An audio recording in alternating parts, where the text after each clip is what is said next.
karena proses itu berjalan secara evolusi, ya hari ini kita nganggap ya masih kecilnya itu ya kan.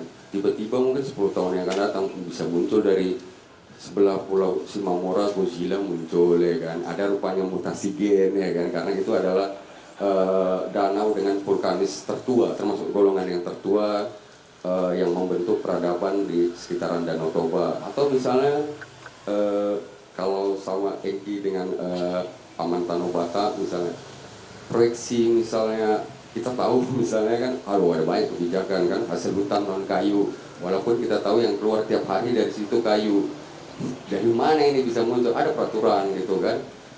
Dan semua orang juga paham misalnya dalam perkembangan dan dinamikanya, kalau secara hukum ada hukum yang lebih tinggi mengatur itu, dan turunan dari hukum itu banyak sekali pelanggarannya. Walaupun kita kadang bicaranya, kata mereka atau orang-orang di luar sana sok idealis, tapi kan kita paham dengan apa yang jadi landasan empirik ketika kita ingin berbicara tentang realita Danau Toba hari ini. Atau misalnya kalau di pinggir Balige tiba-tiba hari ini panas, saya kan dianggap orang mungkin ini masuk musim panas, tapi masalahnya dalam kategori peningkatan suhu bumi dia udah meningkat dengan cepat. Kita punya kajian tentang itu, tapi kadang-kadang kan pengambil kebijakan tidak pernah mempersoalkan itu. Yang penting ramai tempat, cair banyak, ya udah, nggak perlu kita semua pihak senang ya kan. Yang penting dia kaya raya, tetap juga melarat kan. Itu yang selalu apa ya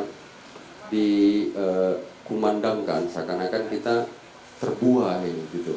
Walaupun kita tahu dan kita berusaha untuk menjaga api idealisme terhadap realita Danau Toba itu tetap ada, walaupun dalam prosesnya ada proses mungkin pengkolan-pengkolan yang adaptif, ya anggap aja lah itu sebagai bagian dari perjuangan menuju realita Danau Toba masa depan yang tidak kita yang menikmatinya lagi, tapi generasi berikutnya itu mungkin bisa jadi ngelihat Danau Toba itu hanya cekungan kering tanpa air lagi gitu ya kan. Atau masyarakatnya udah nggak ada, berubah semua jadi AI ya kan Bang. Tiba-tiba semua udah tinggal digital pencet, nggak ada lagi orang yang menerima tamu misalnya di Tipang ya kan, tinggal scan NFC gitu ya kan, di scan, oh silakan masuk. Yang jauh itu semua udah mesin, udah apa ya, interkoneksi secara digital. Kadang-kadang hal inilah yang agak mengganggu pemikiran kita dalam pembentukan realita Danau Toba kan. Kita tahu lah mungkin ya kan, walaupun tanpa sebut merek misalnya ada kebijakan harus pembayaran digital, walaupun kita tahunya di realita pinggir-pinggir Danau Toba sinyalnya nggak ada ya kan, susah-susah kemana gitu, tiba-tiba pembayaran harus pakai digital, pakai sistem ini ya. Sedangkan kita bisa SMS saja dengan warga sekitar aja, kita dari Medan misalnya macam aku pribadi, itu udah satu nikmat yang luar biasa. Kelak pula kita disuruh harus membayar secara digital, ya nggak bisa juga gitu, dipaksakan teknologi itu harus kita terima mentah-mentah. Tapi realita itu adalah salah satu yang mengemuka hari ini terhadap pengembangan pengelolaan realita Danau Toba.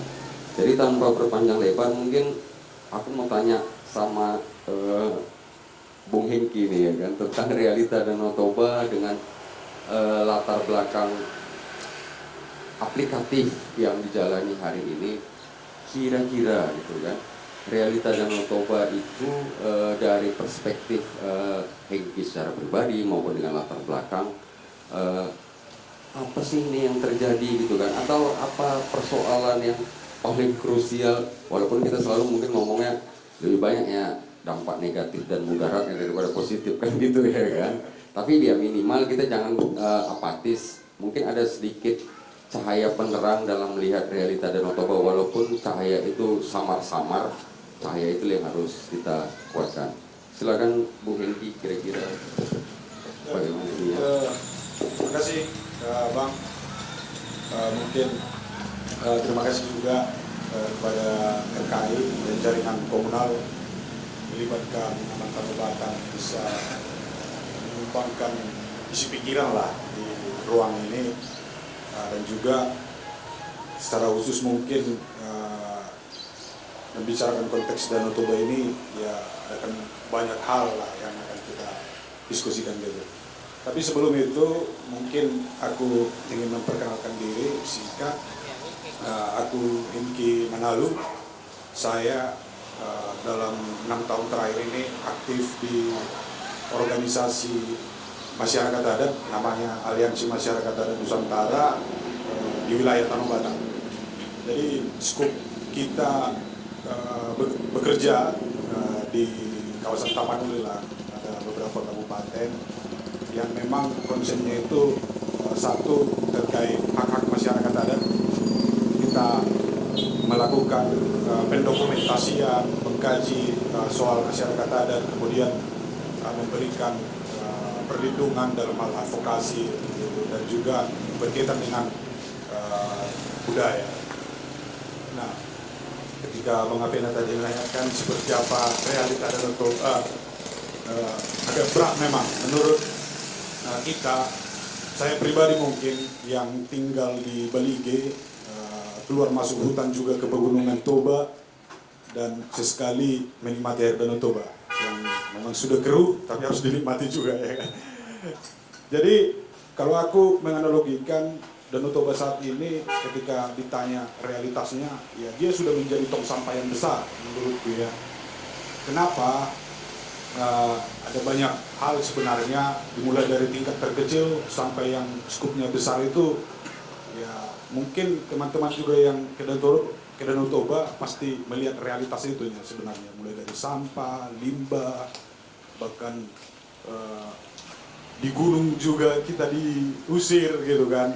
Jadi kita bisa membayangkan mungkin 50 tahun ke depan seperti apa Danau Toba, kita juga nggak tahu ya yang terjadi.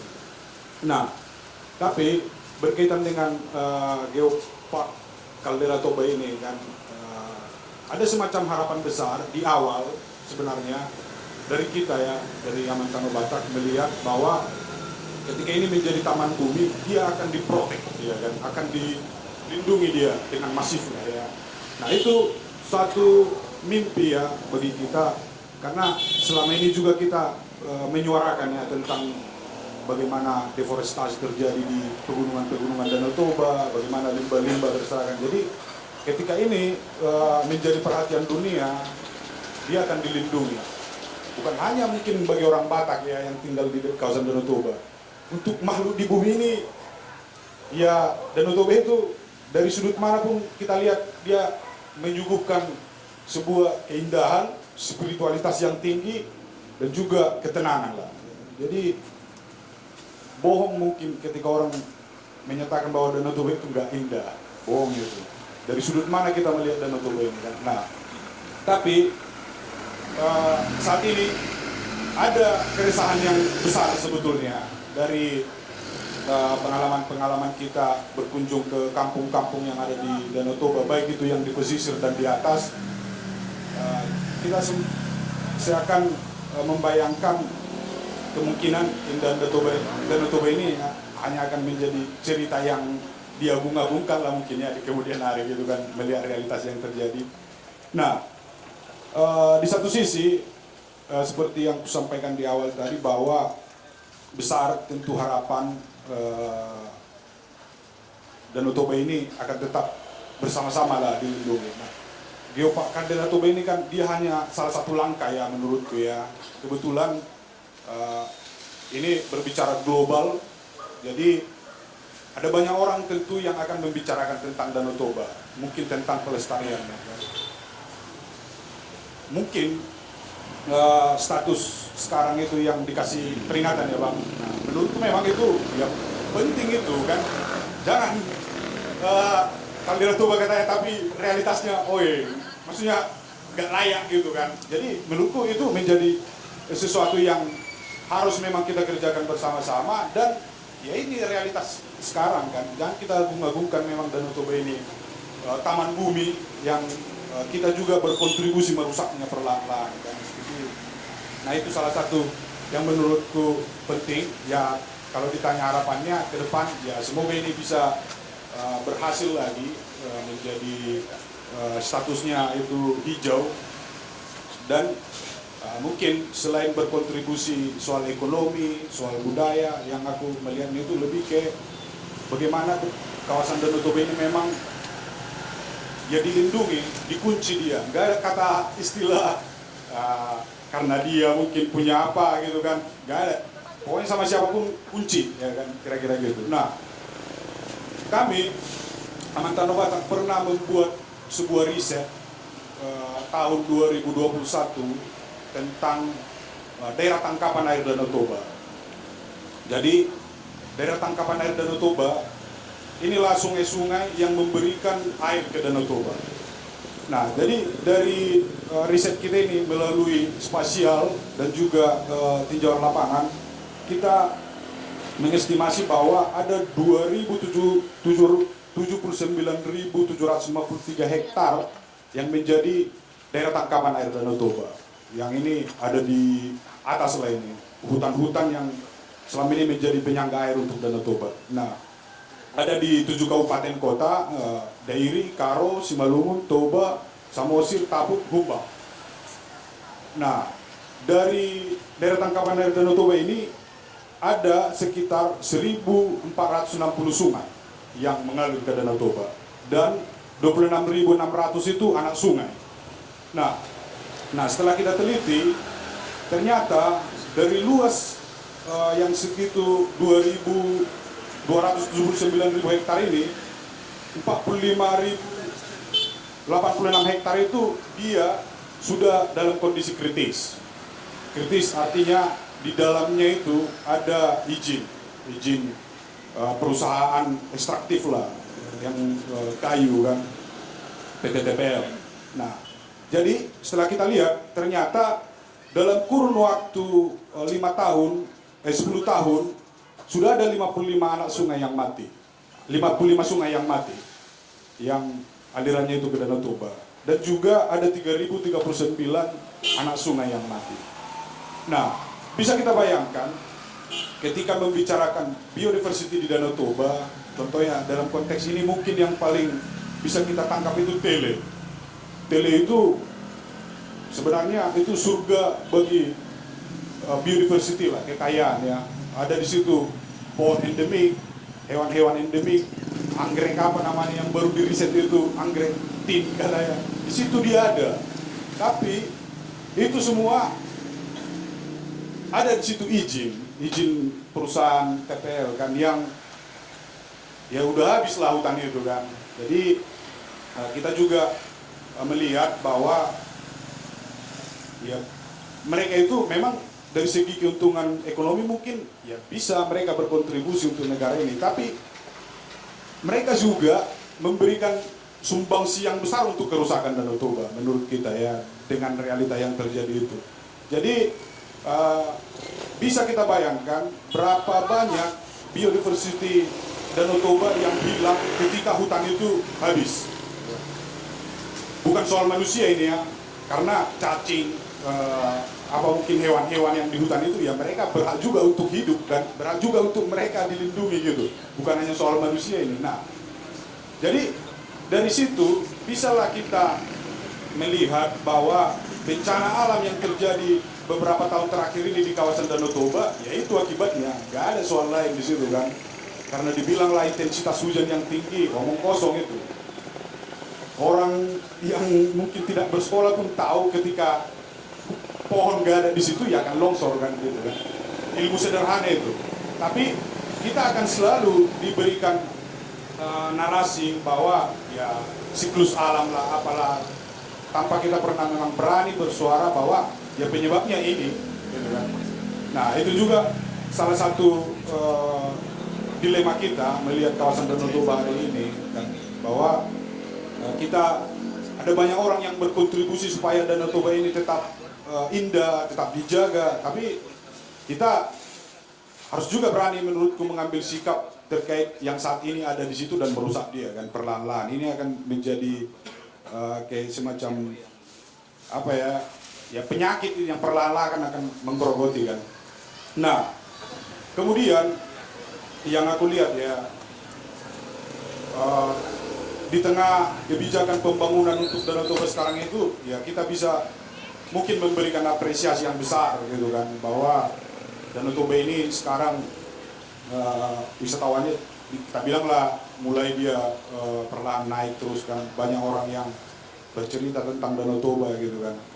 Nah, tapi apakah Danau Toba ini akan, kebijakan pembangunan terhadap Danau Toba ini juga akan diimbangi dengan pengakuan terhadap masyarakat lokal, gitu, contohnya kan. Nah, karena yang kulihat selama ini bahwa cenderung pembangunan yang ada di Danau Toba itu kan istilahnya dia fisik gitu kan, developmentalis lah dia. Jadi kalau kita lihat arti dari sebuah kemajuan itu ya gedung-gedung, jalan-jalan, beton-beton yang ada di sekitar Danau Toba kan, itu yang kita lihat selama ini. Nah, aku ingin menyoroti sebetulnya bahwa apakah memang mungkin konteksnya Pemda atau stakeholder yang mengambil kebijakan di kawasan Danau Toba ini akan siap mengimbangi arus investasi yang masuk ke Danau Toba ini. Dia akan memang berpihak kepada masyarakat atau dia akan menyingkirkan mereka kan. Itu menjadi pertanyaan yang selama ini juga menurutku sesuatu hal yang harus kita ya diskusikan lah mungkin dengan pemerintah kan, karena ada beberapa kasus yang menurut kita di tengah proyek strategis nasional dan juga soal Danau Toba ini, justru balutan PSN ini semakin memikirkan orang-orang yang selama ini juga dari lahir, dari opungnya udah ada di situ, tapi dia diusir kan. Ini yang paling ngeri menurutku Bang. Jadi bahkan makam opungnya pun bisa digusur di pembangunan kan, tanda kutip ya kan. Itu maksudnya. Jadi ini menjadi sebuah keresahan juga menurutku bahwa kita melihat Danau Toba ini sebenarnya kan sudah sangat kompleks ya, dari berbagai sisi gitu kan. Nah, ditambah satu lagi, sekarang ada sebuah tren isu yang sedang dibicarakan dalam global mungkin terkait perubahan iklim. Bisa juga kita lihat sekarang itu Jakarta banjir, Riau banjir gitu. Jadi aku memprediksi bahwa mungkin 20 tahun ke depan akan ada banyak orang-orang pulang ke kampung, ke Danau Toba, karena di mana lagi orang akan menikmati udara sejuk, cuacanya dingin, tidur kita tinggal pakai selimut kan. Nah, kalau di kota udah pasti tahu ya kita gimana situasinya saat ini kan. Jadi, nah bagaimana Danau Toba ini memang akan menjadi sebuah tempat yang nyaman ya ke depan. Nah, tentu kita harus memikirkan bersama menurutku. Nah, jadi kita di organisasi Aman selama ini mulai dari gerakan-gerakan kecil kita bangun, kita membuat sekolah-sekolah adat yang memang menurut kita ini sebenarnya refleksi mendalam di kita bahwa ternyata selama ini semakin kita mengenyam pendidikan yang tinggi itu kita akan semakin jauh dari kampung gitu kan. Dari pengalaman saya di kampung-kampungnya dari kawasan Danau Toba ini yang saya jumpai itu usianya 50 sampai 60 tahun yang paling banyak gitu. Jadi kalau kita ajak diskusi dia, sama mau kan. Jadi gak nyambung lagi maksudnya kan. Orang lagi kita membicarakan geopark dengan mereka. Iya kan? Nah, itu menjadi refleksi yang mendalam menurutku ya, bahwa yang anak muda itu sekarang yang di kampung itu hanya 0,0 sekian persen yang tinggal gitu kan.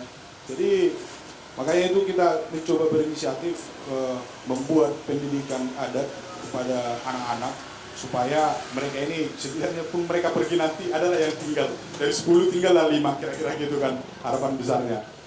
Dan juga dari hasil temuan kita soal daerah tangkapan dari Danau Toba itu juga kita beberapa kali berkolaborasi dengan Pemda, dengan jaringan komunitas juga Danau Toba. Setidaknya saat ini kita menyediakan stok-stok pohon di Soponya Aman Tanubata di Balige. Siapapun yang ingin berkontribusi untuk Danau Toba bisa meminta pohon lah, setidaknya untuk ditanam-tanam gitu kan. Nah, tapi kita menyediakan memang yang lokal gitu kan. Ada ingul, ada sotul gitu-gitu lah. Jadi kita mau tetap menjaga itu tadi kekayaannya kita lah ya sebagai orang yang tinggal di kawasan Danau Toba. Soalnya saat ini yang ada itu akan pinus nih semua yang ada di kawasan Danau Toba kan gitu. Itu pohon yang paling murah dan yang paling jelek lah, itu yang tinggal sekarang sama kita kan. Karena kita melihat hari-hari takutnya kita gitu kan. Padahal begitu besar sumbangsi dia, air, itu kan burung, udara juga kan. Tapi itulah realitas yang saat ini terjadi di kawasan Danau Toba. Mungkin saya tidak mengetahui lebih spesifik tentang ini kan tim yang merumuskan soal bagaimana bisa Danau Toba lagi untuk ditetapkan menjadi di UNESCO, gitu kan. Tapi kami berharap besar bahwa ini juga bisa menjadi salah satu langkah yang akan melindungi Danau Toba. Bukan soal hanya danaunya, tapi kan Danau Toba ini nggak bakalan indah dia kalau nggak ada airnya lagi kan. Hutan-hutan ini sebenarnya yang menyangga Danau Toba. Petani-petani kemenyan itu nih yang selama ini berkontribusi untuk Danau Toba menurutku ya, karena mereka berhasil menjaga hutan itu tetap lestari gitu kan. Karena jarangnya mereka menebang pohon. Nah, jadi menurutku kalau menurut di kita ya ada beberapa solusi memang yang selama ini kita tawarkan kepada pemerintah ya. Salah satunya itu mendorong ada moratorium di kawasan Danau Toba supaya tidak ada lagi penebangan hutan di situ. Jadi pemerintah mungkin dan termasuk Pak GM juga mungkin penting menurutku bersuara tentang ini demi perlindungan terhadap Danau Toba, bahwa memang kita harus berani ya menurutku keluar dari seremonial yang selama ini kita lakukan gitu. Datang pejabat tiba-tiba jalan ini beraspal dia bagus kan, tiba-tiba ada berdiri pohon yang dulu nggak ada di situ, dari mana diambil gitu kan. Makanya menurutku kita harus berani ya keluar dari zona-zona yang seperti itu supaya dia nggak terlalu populis. Cenderung kita lihat selama ini ada aja rupanya ya, kita udah menikmatinya kita beberapa bencana yang terjadi di kawasan Danau Toba ini udah kita lihatnya hasilnya kan gitu. Nah baru setelah itu, nah menurutku ketika membicarakan kekayaan budaya, pengetahuan gitu yang selama ini ketemu ya banyak orang-orang tua di kampung yang banyak mengetahui soal cerita sejarah gitu kan, pengetahuan lokal gitu, yang selama ini menurutku ya masyarakat adat yang ada di kawasan Danau Toba itu yang menjaga itu kan ribuan tahun bahkan ratusan tahun. Jadi kita mendokumentasikan dari kampung ke kampung sejarah mereka, hukum adat mereka seperti apa, dan termasuk kita mendokumentasikan wilayah-wilayah adat yang mereka selama ini jaga kan. Nah makanya selama ini di kawasan Danau Toba kita selalu mendorong ada sebuah kebijakan yang mengakui dan melindungi hak masyarakat adat supaya pengetahuan yang ada di dalam mereka itu tidak hilang lah gitu kan. Jadi mereka bisa melestarikan ini sampai ke generasi mendatang. Mungkin itu dulu Bang, sedikit pengantar dari aku terkait bagaimana realita dari Toba saat ini. Terima kasih Bang. Terima kasih Bung Hengki. Ini jadi semakin menarik karena kita melihat realitanya dari perspektif yang katakanlah konservasi ekologi, walaupun itu tadi kembali lagi pada persoalan ini kan berjalan secara evolutif, secara lambat, yang hari ini mungkin kita tidak menyadari dampaknya dalam 20 tahun yang akan datang itu akan terjadi bencana mungkin yang melebihi dari kuasa manusia atau makhluk hidup lainnya yang berada di sekitaran Danau Toba. Walaupun mungkin aku lebih setuju tadi sama Inki dari persoalan Danau Toba, persoalan deforestasi, hutan penyangga dan lain sebagainya, istilah yang dipergunakan itu adalah masyarakat adat ya kan. Tidak ikut kepada yang populer disebut dengan masyarakat hukum adat katanya ya kan.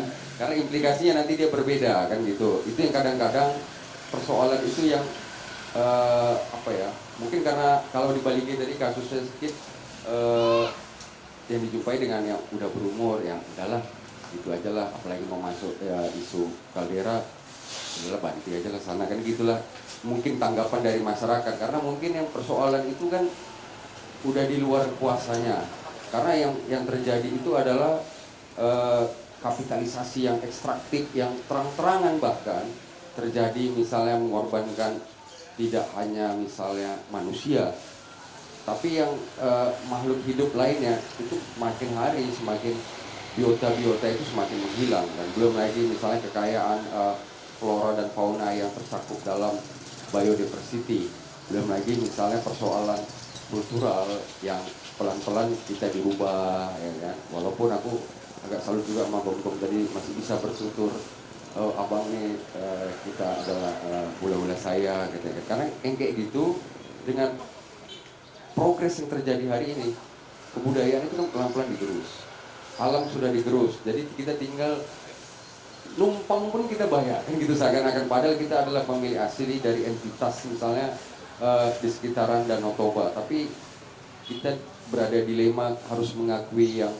mungkin secara apresiasi airnya masih biru, masih bisa yang sejuk, tapi jangan pula dengan yang apresiasi tadi 5 tahun yang akan datang tiba-tiba jadi kemarau panjang, ya kan, dan pura-pura semuanya nanti nggak tahu ada misalnya penebangan hutan liar yang ekstraktif di pedalaman, atau jangan jauh-jauh misalnya kalau berkunjung ke kantor Bung Hengki, kalau di musim hujan nggak banjir kan, karena kan terornya paling ujung harus banjir, ya kan, dan itu kan dalam satu apa ya, tata ruang yang kosmopolit harusnya Baligi kan tidak seperti itu, tapi kita nggak menyadari dampak penebangan yang ekstraktif tadi menyebabkan pelan-pelan berubah pola adaptasi kita dan berubah pula lah kondisi alam. Jadi supaya lebih menarik, aku mau melanjutkan ke Bung ya kan, karena dari proses perubahan-perubahan tadi, terutama dengan konteks misalnya Toba kaldera UNESCO Global Geopark, Taman Bumi tadi, ini kan sebagai pemuda Tipang, gitu ya, Bung Gong, pemuda Tipang kan berhasil tuh jadi salah satu desa wisata yang masuk dalam program prioritas kawasan Danau Toba. Kira-kira dengan realita hari ini, apa dan bagaimana korelasi dengan prestasi atau capaian Tipang tadi terhadap kondisi hari ini, termasuk juga misalnya dengan persoalan-persoalan ekologis. Apakah itu misalnya bisa merubah atau ada telah terjadi tanpa disadari atau tidak disadari, perlahan itu mulai menggerus kehidupan kita gitu kan. Misalnya keberadaan tadi kalau kata Bung Hengki pohon pinus, ya kan, atau kalau misalkan di tempat Gonggong muncul homestay yang kayunya nggak rapat-rapat, ya kan, renggang, ya kan, atau ya udah nanti jalan aja proyek kan gitu, ya kan, atau dipasang nanti sorry Gom, aku bukan mau ini kan realita kan. Misalnya dipasang satelit kan, bisa wifi, tapi nggak hidup-hidup juga gitu, ya kan, sedangkan kita dipaksa misalnya dengan gambaran, oh ini kita udah menjadi daerah kawasan super prioritas dengan fasilitas yang udah beragam dan serba digital, tapi infrastruktur pendukung itu juga tidak sejalan dan seirama dengan proses perkembangannya. Silakan Bung Gong, bagaimana melihat realita Danau Toba dengan sebagai pemuda Tipang?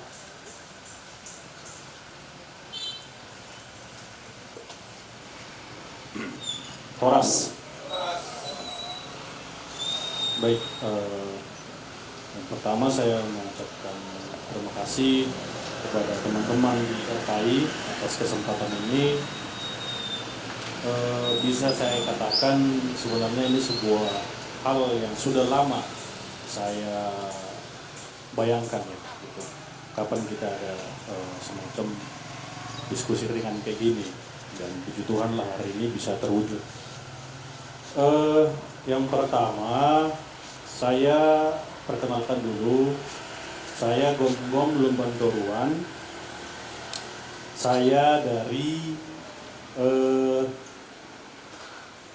pengelola Geosite Bakara Tipang. Tapi sebelum saya menjadi pengelola Geosite Bakara Tipang, saya itu mencoba belajar menjadi seorang pegiat desa, pegiat budaya, yang kemudian hal itu dilihat oleh teman-teman dan kalau kata di manajemen Geopark. Makanya kemarin saya diundang untuk bergabung jadi tim Geopark. Sebelum kita membahas atau berdiskusi santai tentang hal ini, tentunya saya akan berbicara dari saya berangkat dari posisi saya, kapasitas saya sebagai pengelola geosite Bakaratipang sekaligus pemuda yang menyukai lah gitu ya, yang gemar belajar tentang budaya dan mencoba apa sih yang bisa saya lakukan di kampung saya itu gitu. Jadi tapi saya perlu ingatkan juga bahwasanya apapun nanti yang saya sampaikan itu sifatnya subjektif, bukan sebuah kebenaran yang tidak absolut. Dan yang kedua, jika sekiranya nanti di akhir diskusi kita ini ada beberapa solusi-solusi tawaran atau alternatif, itu pun perlu kita diskusikan lebih lanjut. Gitu.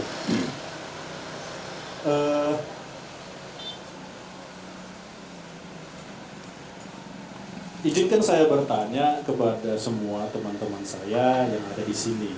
Yang pertama, kita di sini sebagai siapa sebenarnya? Berbicara tentang Danau Toba itu, izinkan saya bertanya, kita sebagai siapa sebenarnya?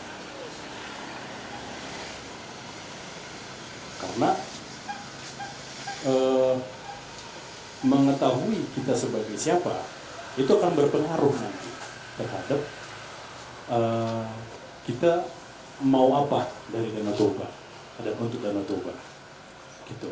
Kemudian yang kedua, kita ngapain membahas Danau Toba? What for? Untuk apa? Kemarin dari rekaman sesi 1 saya tonton itu dari awal sampai akhir. Ojak mengatakan bahwa kita dilatar belakangi oleh kegelisahan. Boleh saya tahu dari 1 sampai 10 kita ini kegelisahannya di mana? 0, 1, 9 atau berapa lah kan gitu? Atau nggak geli aja? Iya kan?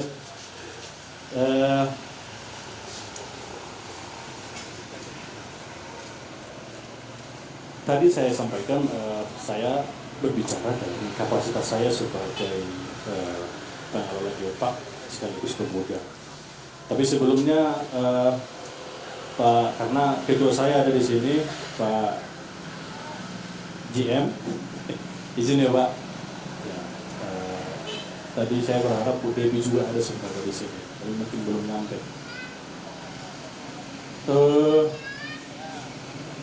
Judul kita kan kartu merah, hijau atau merah gitu. Saya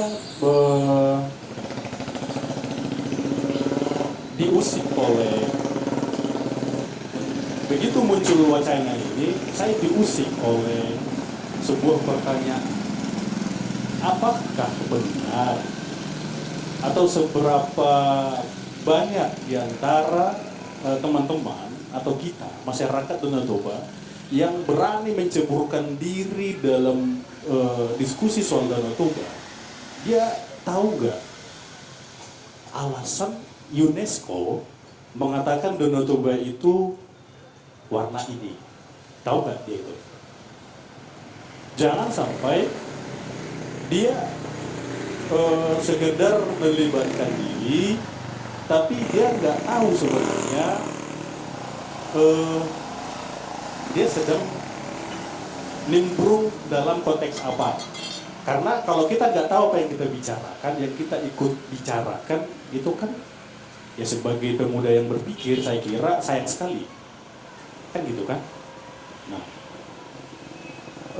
bahkan saya sendiri, walaupun saya di dalam, saya terusik.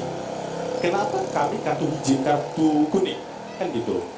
Dan ternyata ada 7 hal yang menjadikan Danau Toba itu diberi kartu kuning. Gitu. Sebenarnya kartu kuning itu kalau dalam bahasa lainnya itu kartu hijau yang masa aktifnya dikurangi. Kalau kartu hijau itu artinya masa aktifnya 4 tahun. Kalau kartu kuning itu masa aktifnya 2 tahun. Itu sebenarnya. Gitu. Jadi kalau kita mau membahas dari judul ini, berarti mau nggak mau kita harus menggunakan kacamatanya geopark juga, kan gitu. Nah, sekarang kita masuk ke geoparknya. Kalau kita berbicara dengan topinya geopark, spektrum geopark itu setidaknya disusun atas 3 hal. Yang pertama, apa sih latar belakang geopark itu? Geopark itu lahir dari orang-orang yang gelisah di Eropa.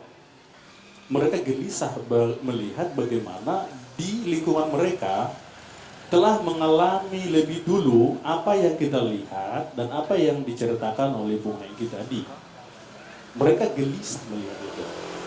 Dan sekaligus mereka lebih gelisah lagi melihat dampaknya dari kerusakan-kerusakan yang dilakukan oleh manusia itu sendiri nantinya kepada generasi selanjutnya. Itu latar belakang geopark. Nah, terus setelah mereka gelisah, ini jadi gimana ya? Kemudian mereka menyusun sebuah visi. Visi mereka itu hanya 2. Apa itu? Memuliakan bumi. Memuliakan bumi dan yang pada gilirannya nanti menyejahterakan masyarakat, manusia. Kalau bisa kita muliakan buminya, kenapa enggak? Kan gitu. Nah, untuk mewujudkan visi itu, memuliakan bumi dan mensejahterakan manusia yang tinggal di kawasan tersebut, maka dirumuskanlah 3 hal. Yang pertama, edukasi. Yang kedua, konservasi. Yang ketiga, pemberdayaan masyarakat. Yang nantinya diharapkan berujung pada peningkatan ekonomi, kesejahteraan masyarakat lokal. Nah, apa sih yang perlu diedukasi soal geopark kepada masyarakat? Yang pertama, why? Kenapa suatu tempat itu disebut sebagai geopark? Jangan sampai masyarakat di sebuah kawasan dia nggak tahu bahwa dia kawasan geopark. Itu loh. Jadi secara umum kawasan geopark itu dia layak disebut geopark apa enggak kalau dia memiliki beberapa kriteria. Yang paling umum, dia memiliki nilai tinggi bagi ilmu pengetahuan itu dan memiliki nilai-nilai unik dari aspek geologinya, dari aspek biologinya, dan dari aspek kulturnya. Artinya dia layak dibicarakan, layak dipelajari, layak dilindungi. Kan gitu. Itu supaya bisa sebuah tempat, oh ini menarik ini. Contoh, kampung saya. Kampung saya itu sangat menarik dari aspek penelitian budaya karena tradisi Sihaleknya. Nah, sebelum kita menyatakan Tipang itu bernilai secara budaya, tradisi Sihalek itu bernilai secara budaya, itu kan harus kajiannya dulu, dikaji dulu. Bang Apena saya kira sangat paham soal kajian kulturalnya itu. Bagaimana ini ditetapkan menjadi sebuah cagar budaya, bagaimana ditetapkan sebuah produk kesenian dan lain segala macam. Itu diteliti dulu. Penelitiannya itu melibatkan ilmuwan, melibatkan individu maupun lembaga yang punya kapasitas dalam bidang itu. Nah, cukup sampai di situ. Setelah diteliti, ditetapkan, oh ini ternyata bernilai tinggi. Cukup enggak cukup. Ini harus diberitahu sama masyarakat, khususnya yang di lokasi itu. Lalu disusunlah suatu metode supaya bisa disosialisasikan, baik itu melalui forum-forum formal, baik itu melalui pembinaan atau pelatihan yang melibatkan semua stakeholder, atau pemuda-pemuda yang ada di situ. Contohnya, saya seorang manajer geosite, sekaligus saya seorang pemandu. Saya belajar ilmunya dan saya sendiri juga belajar cara memasarkan ilmu itu, dalam arti membumikan konsep-konsep geopakar itu kepada tamu yang saya pandu. Bagaimana Tipang itu, Bakara dan Tipang itu dari aspek geologinya dikatakan bernilai tinggi. Itu disampaikan, dibumikan dia, supaya semua masyarakat paham. Oh iya, ini yang membuat Tipang itu bernilai secara geologi. Gitu dia. Kemudian, oke, Tipang pasti sudah ditetapkan nih sebagai sebuah daerah yang bernilai tinggi. Lalu ini gimana nih? Kalau kita tinggalkan ini pasti, nggak karu-karuan, pasti dirusak, dipindah-pindahin, entah diapain lah kan gitu kan. Artinya cenderung dirusak lah gitu.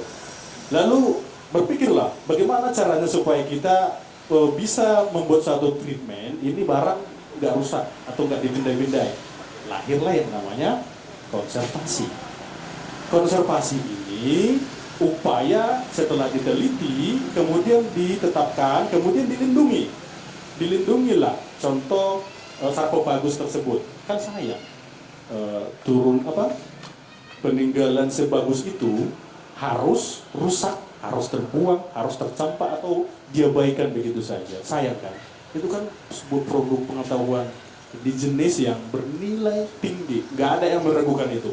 Sepakat kita di situ. Nah, supaya ini tidak dirusak, maka dibuatlah langkah-langkah konservasi. Langkah-langkah konservasi itu bisa dikerjakan secara individu dan bisa dikerjakan secara instansi, lembaga. Yang pertama harusnya melakukan langkah-langkah konservasi itu adalah orang-orang yang secara genealogi, secara sejarah memiliki kaitan dengan objek tersebut ataupun tempat tersebut atau apapun itu kawasan itu. Harusnya orang itu dulu. Dia harus bisa terlibat dalam tindakan-tindakan konservasinya itu. Barulah masuk geopaknya, badannya, baru masuk pemerintahnya. Kalau masuk. Nah, setelah dikonservasi, udah bagus nih. Oh ini udah ditetapkan jadi objek budaya, kemudian udah dilindungi. Tapi kayaknya ada yang kurang. Kalau cuma ditengok-tengok gini kan, sayang kali dong. Artinya orang lain perlu tahu ini, tapi bagaimana supaya proses pendistribusian pengetahuan tentang objek budaya ini itu bisa juga menutupi biaya produksi publikasi tadi. Contoh, saya kan Marga Lumbenturuan. Ketika saya mempublikasikan monumen Lumbenturuan yang di Tipang, itu kan ada biaya produksinya. Minimal saya punya paket data kan saya beli. Dan kemampuan saya bernarasi itu kan saya pelajari. Itu butuh biaya. Nah, artinya dalam hubungan yang manusiawi yang seperti itu, berarti harus ada proses pemasaran dalam arti yang positif dan manusiawi, bukan yang eksploitatif ya. Jadi disusunlah bagaimana supaya kawasan-kawasan tadi, baik yang dikonservasi, yang dilindungi maupun yang tidak terlindungi. Contohnya apa? Kayak Pulau Semamora. Siapa yang bisa memugar pulau sebesar Pulau Semamora? Nggak bisa. Siapa yang bisa memugar Batu Marana di Tipang? Nggak ada yang bisa. Siapa yang bisa memugar air terjun? Nggak ada yang bisa memugar. Ngapain dipugar itu? Kan gitu. Cuman dilindungi dari segi kebersihan, ada mitigasinya, ada rambu-rambunya, dan segala macam. Jadi di ilmunya dapat, konservasinya dapat, pemasarannya dapat, pemberdayaannya. Terus dia cari orang-orang yang bisa yang punya kapasitas. Lu tahu nggak sejarah ini apa? Lu bisa nggak mengemas ini menjadi sebuah cerita yang tidak berlebih-lebihkan, tidak mengurangi dan tidak membodoh-bodohi lah kan gitu. Udah, kalau ada yang kompeten, udah dari titik itulah sisi pemberdayaannya dapat. Nah, kalau dalam skala yang lebih tinggi, contohnya di Bakaratipang itu kan terkenal itu dari apa sisi culture-nya dan sisi agronya itu bawang bakara itu, waduh, siapa yang nggak tahu bawang bakara? Wanginya itu, sengatannya itu kan beda, punya ciri khas dia. Itu dikelola dalam bentuk apapun itu bisa, baik UMKM ataupun individu. Kalau misalnya Geopark ingin masuk ke situ, bisa. Dari sisi, tapi dia harus dari semuanya di cover edukasinya, di cover konservasinya, dan di cover juga pemberdayaan masyarakatnya. Bagaimana pemasaran barang-barang ini, produk-produk ini supaya ya memang layak. Dan ketika saya masuk sebagai dari Geopark, ya logo saya ya layak masuk, nggak cuma sebatas numpang, begitu dia. Nah, kemudian kepada begitu pemberdayaan itu apa harapannya kan ilmu tentang Geoparknya nyampe ke masyarakat, berdampak kepada masyarakat yang memang bersentuhan. Dan masalahnya sekarang kenapa dia kartu merah kan gitu. Jadi saya tetap dalam koridor saya sebagai pengelola geosite, saya akan berbicara tentang pengalaman saya, gitu. Itu tadi bicara dari sejarah geoparknya gitu ya, dari sejarah geoparknya. Tentu kita semua punya analisis masing-masing, punya simak masing-masing. Why? Kenapa geopark itu begini dan begitu? Semua orang punya analisis masing-masing. Silakan. Jadi saya tidak akan membicarakan suatu hal yang bukan kemampuan saya, baik dari sisi struktural maupun dari sisi wawasan gitu. Saya tadi mengatakan yang sebelumnya karena itu memang ranah saya mau menguasainya gitu.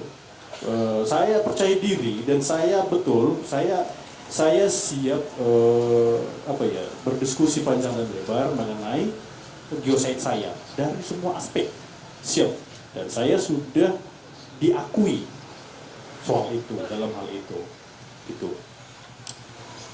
Kemudian tantangan realitasnya sekarang di geosite Bakaratipang dari aspek geologisnya, realitas dari aspek konservasi, realitas dari aspek pemberdayaan itu seperti apa? Jadi sekali lagi saya bercerita tentang bagaimana saya mengangkat dan berjuang sebagai individu di Tipang dari yang tidak termasuk kategori desa wisata sehingga bisa menjadi desa wisata peringkat keempat gitu, kategori desa wisata rintisan, karena desa wisata itu ada tingkatannya, rintisan, berkembang, maju, dan mandiri. Jadi awalnya kan desa kita itu secara geologis memang cakep dan nggak cakep, sama seperti desa-desa di kawasan Danau Toba itu. Gak lagi yang meragukan itu. Air terjunnya ada, sungainya ada, danaunya ada, sawahnya kayak Uluwatu di Bali, walaupun bukan tujuan untuk membandingkan ya, gitu. Karena tetap unik masing-masing. Apa lagi ya? Tanam-tanamannya di sana itu, waduh, semua lengkap sudah. Dari aspek konservasi ada tradisi kita sehari-hari. Tradisi sehari-hari itu yang menjaga dan merawat pertanian di desa Tipang. Tanpa itu kita lumpuh, mata pencaranya lumpuh. Makanya masuk kalau kita misalnya ingin mengkaji dari aspek masa depan pertanian. Kalau kita mau mempertahankan pertanian di Tipang, salah satu harus dijaga itu adalah Sungai Cibuntakoda. Kalau enggak, waduh, selesai. Itu bisa masuk tadi ke aman. Bagaimana sungai-sungai di daerah itu sekarang yang di daerah resapan itu tidak berubah fungsi dia. Gitu. Kemudian dari aspek kulturalnya, ini yang menarik. Geoset saya itu Bakara dan Tipang itu kan dua lembah yang berbeda. Bakara itu lembah Bakara, Tipang lembah Tipang.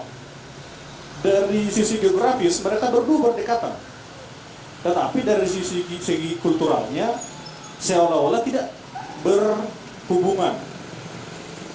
Kenapa saya bilang seperti itu? Kita semua tahu bahwa Opung Sisingamangaraja itu kan dari Bakara. Tapi sampai ini detik belum ada satupun yang kami temukan sisa peninggalan Opung itu di Tipang. Itu sebelah loh. Kayak rumah ini ke rumah sebelah. Kok bisa-bisanya gitu loh? Itu menarik sampai sekarang. Hampir tidak ada. Bahkan saya belum ketemu. Itu. Yang kedua, pertaniannya di Tipang di Bakara itu bawangnya luar biasa sama padinya. Di Tipang padinya luar biasa, beras merah. Kita semua, waduh, kalian harus coba beras merah Tipang. Kapan-kapan nanti kalau misalnya jalan-jalan ke Tipang RKI boleh bawa beras merah dari Tipang. Nanti bikin kembang layang atau apalah, itulah beras merah Tipang. Gitu. Nah, tantangan yang saya hadapi selama ini dalam proses pendampingan desa Tipang di Geoset Bakara Tipang lah ya, dari aspek geologisnya sebenarnya tetap berkaitan dengan manusia, ya. Ya memang semuanya SDM ya semuanya, SDM semuanya bermuara di SDM. Saya teringat apa yang digagas oleh panutan saya, Paulo Freire. Beliau itu menyebutkan tingkat kesadaran masyarakat itu ada 3. Kesadaran magis, yaitu kesadaran di mana si masyarakat ini dia tidak tahu apa-apa sehingga dia tidak tahu mau ngapain. Gitu. Yang kedua, kesadaran naif, magis, naif. Naif ini dia tahu sedikit lah. Oh, dia tahu bahwa ini rencananya mau kayak gini-gini, mau dibuat nanti kampung kita ini begini-begini. Tapi dia nggak punya modalitas ataupun apapun yang dibutuhkan untuk bertindak. Dan yang ketiga, masyarakat kritis. Sebenarnya sebelum dia meninggal masih ada satu lagi, transformatif namanya. Artinya dia harus, ketika orang itu sudah sadar, dia mengkritisi, kemudian dia harus sampai ke level transformatif, mengubah, masalah transformasi gitu. Itu kalau saya pakai spektrum itu di Tipang, Geoset Bakara Tipang, ya memang dapat gitu, nggak meleset gitu. Saya mungkin dan beberapa tim kita itu, dan saya bentuk dari nol menjadi Pok Darwis. Baru di dalam Pok Darwis itu kami bongkar pasang personil dari generasi pertama sampai generasi keempat. Itu ADWI, kita menang ADWI itu di generasi keempat. Tapi bisa menang itu karena sumbangsi dari semua generasi yang sudah, berjuang mati-matian lah. Bang Pena tahu nggak? Kami sudah mengeluarkan berapa banyak waktu, pikiran, termasuk untuk desa kita itu. Ini bukan untuk hitung-hitungan ya, enggak. Artinya, kenapa saya bilang seperti itu? Karena agak gatal juga sebenarnya kepala saya itu ketika ketemu sama diskusi yang tidak punya akar. Artinya mereka berbicara soal Danau Toba, soal desa ini, desa itu, tapi akar mereka nggak nampak. Kita nggak bisa lihat di mana dia berangkat dari mana. Gitu. Saya tidak mau. Saya punya teman-teman itu, dia mengatakan masalah Danau Toba itu, begini. Kalau saya dengar teman-teman saya mengatakan masalah Danau Toba itu adalah ini, saya pastikan itu bohong. Sampai hari ini saya meyakini, kalau ada satu orang akademisi ataupun pemuda kritis yang menyebut dirinya kritis, dia bisa membuat satu kesimpulan tentang masalah Toba hari ini. Saya pertama mengatakan, Anda itu omong kosong. Apalagi ada yang bilang solusi untuk masalah Danau Toba itu begini. Bullshit. Gak ada orang yang tahu masalah Danau Toba itu apa satu penyebab tunggal, gak ada. Dan solusinya apalagi dia bilang kayak gini, solusi untuk masalah Danau Toba itu begini satu katanya. Wow, omong kosong itu bang, gak ada itu. Kenapa saya bilang seperti itu? Kita semua harus sepakat bahwa satu hal yang sampai sekarang tidak bisa kita pecahkan dalam diskusi tentang Danau Toba itu adalah duduk bersama. Sehingga kita belum sepakat, kita belum pernah sepakat apa sebenarnya yang menjadi masalah di kawasan Danau Toba. Ada yang bilang masalah lingkungan, waste, oke. Saya izinkan saya bertanya, siapa yang terlibat dalam penetapan ini sebagai masalah? Saya dalam artian kita kan nggak bisa mengatakan sebuah masalah kalau belum terpenuhi. Suatu fenomena itu dikatakan sebuah masalah kalau belum memenuhi unsur-unsur berikut. Walaupun secara empirik kita biasanya melihat dengan mata. Oh ini ternyata udah mengambang semua ikannya. Oh ini ada masalah ini. Oh nggak bisa. Kita akademisi, kita orang-orang berpikir nggak bisa. Entahnya itu sebagai siklus alam, entahnya itu pengulangan sejarah, entahnya itu ada faktor-faktor lain. Gitu. Artinya saya mengatakan ini, saya bukan berarti saya karena saya justru sayang, saya justru peduli. Saya punya imaji Toba itu seperti apa, dan itu sudah saya bicarakan sejak dulu. Saya punya imaji Toba yang ideal itu seperti apa. Saya sering mendiskusikan ini dengan teman-teman. Dan saya percaya semua teman-teman saya yang duduk hari ini di sini masing-masing punya imaji tentang Toba itu seperti apa yang ideal. Kalau belum punya gambaran itu, ya berarti kalau dia sudah kadung kritis, kadung protes, kadung diskusi, tapi dia belum punya imaji, bertobatlah, lahir barulah,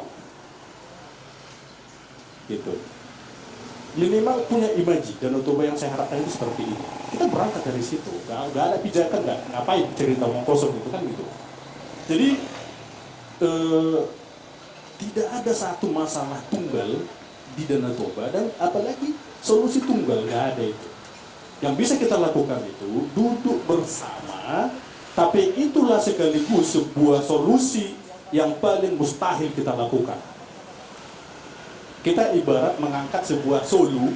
Kalau di Sibandang, sebenarnya bukan hanya di Sibandang, di semua kawasan Danau Toba ada tradisi mangebang namanya.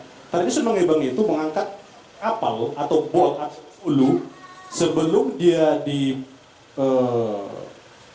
sebelum turun ke danau, itu dipestakan dan diangkat ramai-ramai. Nah, ketika mengangkat dari darat ke danau, itu kan orang ramai-ramai mengangkatnya. Jangan kita sampai seperti 10 orang yang mengangkat, 5 di kanan, 5 di kiri, tapi ternyata hanya 2 di kanan, 2 di kiri yang mengangkat. 3 orang lagi itu cuma acting. Dia cuma pura-pura mengangkat. Kita melihat, 10 orang yang mengangkat. Ternyata yang menanggung beban cuma 2. Nah, selama ini kan itu yang terjadi. Semua bicara peduli Danau Toba, semua bicara punya beban. Nyatanya, ya kita tanyalah diri masing-masing. Itu dia. Udah gitu, kita juga punya kecenderungan terlalu mengeneralisir masalah Danau Toba itu. Sedih saya melihat teman-teman akademisi ketika dia mengatakan Danau Toba itu begini, begono, begini. Waduh, sedih saya Pak. Kenapa seperti itu?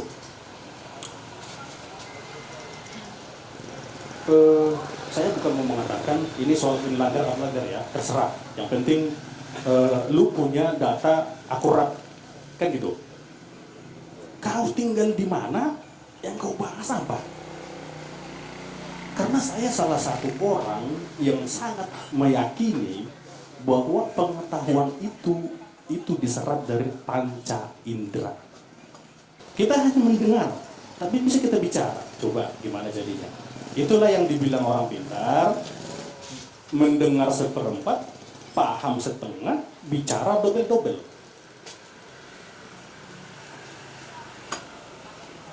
Itu dulu. Makanya, ayo kawan-kawanku, selalu saya bilang itu, bicara itu, silakan khawatir tentang Danau Toba itu, oke, good, Anda jempol. Tapi jangan asal bunyi. Kalau bicara soal Danau Toba itu saya lihat dari satu hal yang paling saya lihat itu satu dari apa? Kalau saya orangnya konsistensi. Orang yang benar-benar peduli terhadap sebuah topik itu pasti konsisten.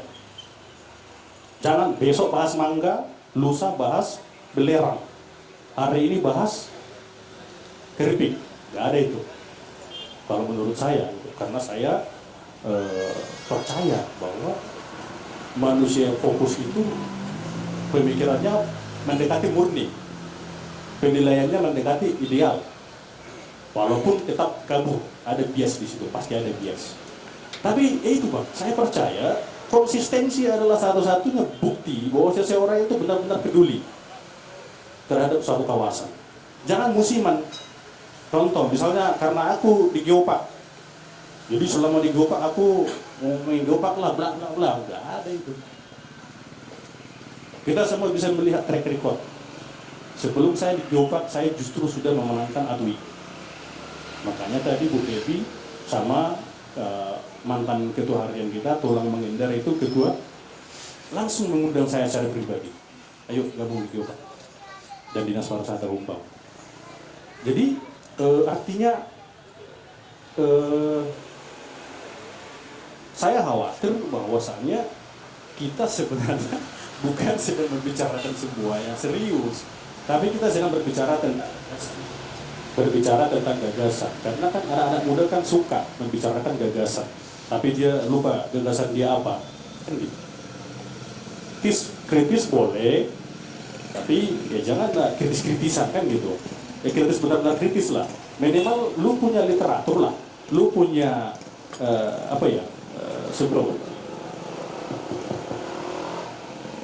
sebuah bukti bahwa ya memang yang Anda memikirkan itu secara serius. Kayak pacaran itu Bang, misalnya Bang Avenal lah, Abang posisinya sebagai cewek, kan ya kan Bang? Ada laki-laki mengatakan suka sama Abang, tapi dia muncul sekali sebulan, di SMS bulan ini hilang, bulan depan SMS lagi, apa kabar deh? Abang pasti mikir, ini orang kayak siluman ya kan, datang dan pergi tidak diundang ya kan, macam jelangkung ya kan. Jadi gitu. Nah, terus solusinya apa? Ini yang paling penting.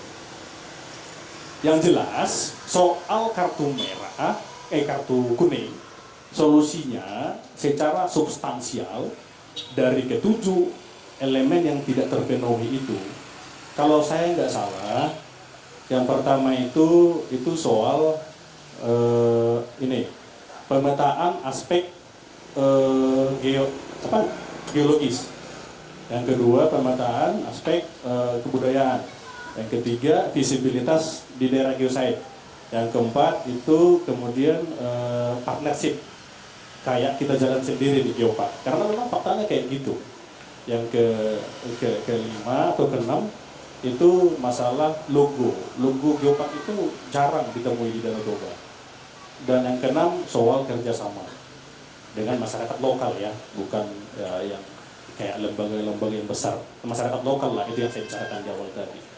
Nah, itu kalau secara kajiannya lengkap ada, secara teori ada yang bisa kita lakukan, baik itu dari pihak BP-nya sendiri, baik dari pihak masyarakatnya, itu stakeholder, pemerintah sebagai stakeholder, dan swasta sebagai stakeholder.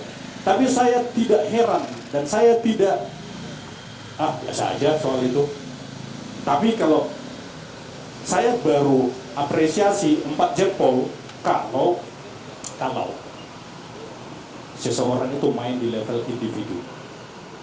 Saya bagian dari Geopark, saya di sistem bagian dari sistem. Ketika saya menjadi sistem, saya punya peran. Kemudian soal individu, saya masih percaya, saya selalu mengatakan itu. Saya percaya peran individu dalam sebuah transformasi, peran individu dalam perubahan. Jangan kita selalu menyalahkan sistem. Jangan kita selalu berharap pada sistem. Justru sistem itu bisa bobrok kayak gitu, itu karena sekumpulan individu yang bobrok di dalamnya. Sebaliknya, ketika individunya itu memang kompeten, kredibel, bisa dipercaya, main tunggal oke, di sistem oke, oh itu mantap, luar biasa itu. Makanya saya selalu mendorong di sekolah, saya selalu bilang sama anak-anak saya itu, saya suntik mereka dengan analisis wacana kritis, filsafat kritis, pedagogi, epistemologi, segala macam. Supaya apa? Supaya suatu saat ketika mereka di sistem, minimal ada jejak idealisme dalam benak mereka. Karena jujur aja, abang bisa lihat, ada nggak diskusi-diskusi kritis di kalangan SMP-SMP SD sekarang, bahkan kuliah-kuliah? Nggak ada. Mana ada? Diberantas, diberangus, dipredel. Tontonan-tontonan anak-anak itu sekarang kan muatannya apa? Masa lebih panjang konsentrasi dan ikan mas dari kita sekarang, Bang? Brain group lagi, ya kan? Anak-anak muda kita sekarang yang membicarakan Danau Toba itu, kamu terkena brain group nggak? Brain group itu apa? Kan gitu. Masa lebih suka dia stalking daripada action? Jadi kita bicara jangan di level ide saja, gagasan saja, harus sampai ke level aksi. Nah, aksinya ini ada dua, sistem dan individu. Saya lebih apresiasi sama orang yang bermain di individu, karena itu sudah pasti terjamin kualitasnya ketika masuk sistem.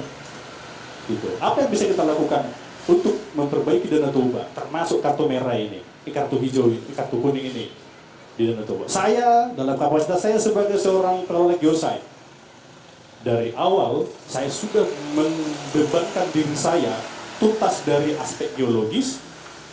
Saya punya pemahaman tentang aspek geologis minimal di geosite saya, Bakar Ratipang. Minimal itu saya kuasai itu. Bagaimana kami lahir dari letusan ketiga. Jenis batuannya seperti apa, tanahnya seperti apa, usianya kira-kira berapa.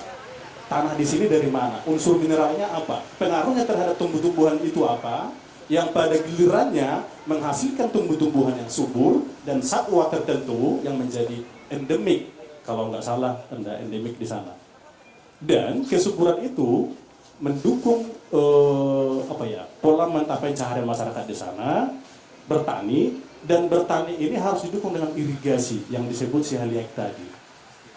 Minimal saya menguasai narasi itu kan gambaran besarnya. Secara spesifik saya bisa jelasin sama kita semua. Bagaimana bagaimana geosite Bakar Ratipang itu dari aspek geologisnya mempengaruhi aspek biologisnya dan pada akhirnya aspek kulturalnya. Lahir bius maupun di sana. Lahir, kenapa di Bakara itu Raja Bondar namanya, tapi di Tipang dia si Haliai. Padahal di seluruh Danau Toba itu sama harusnya itu Raja Bondar. Setiap daerah yang memiliki hadibuson, bius, itu pasti punya Raja Bondar. Raja Bondar itu adalah bagian dari bius yang mengurus tata laksana kehidupan, yaitu pertanian. Tapi kenapa di Tipang beda namanya jadi si Haliai? Itu kan kajian yang menarik dari perspektif budayanya, kulturalnya, begitu. Nah, saya membebankan diri saya hal itu, saya harus tuntas soal itu. Baru saya bicara dari masalah kultural. Saya harus tahu, saya ini marga.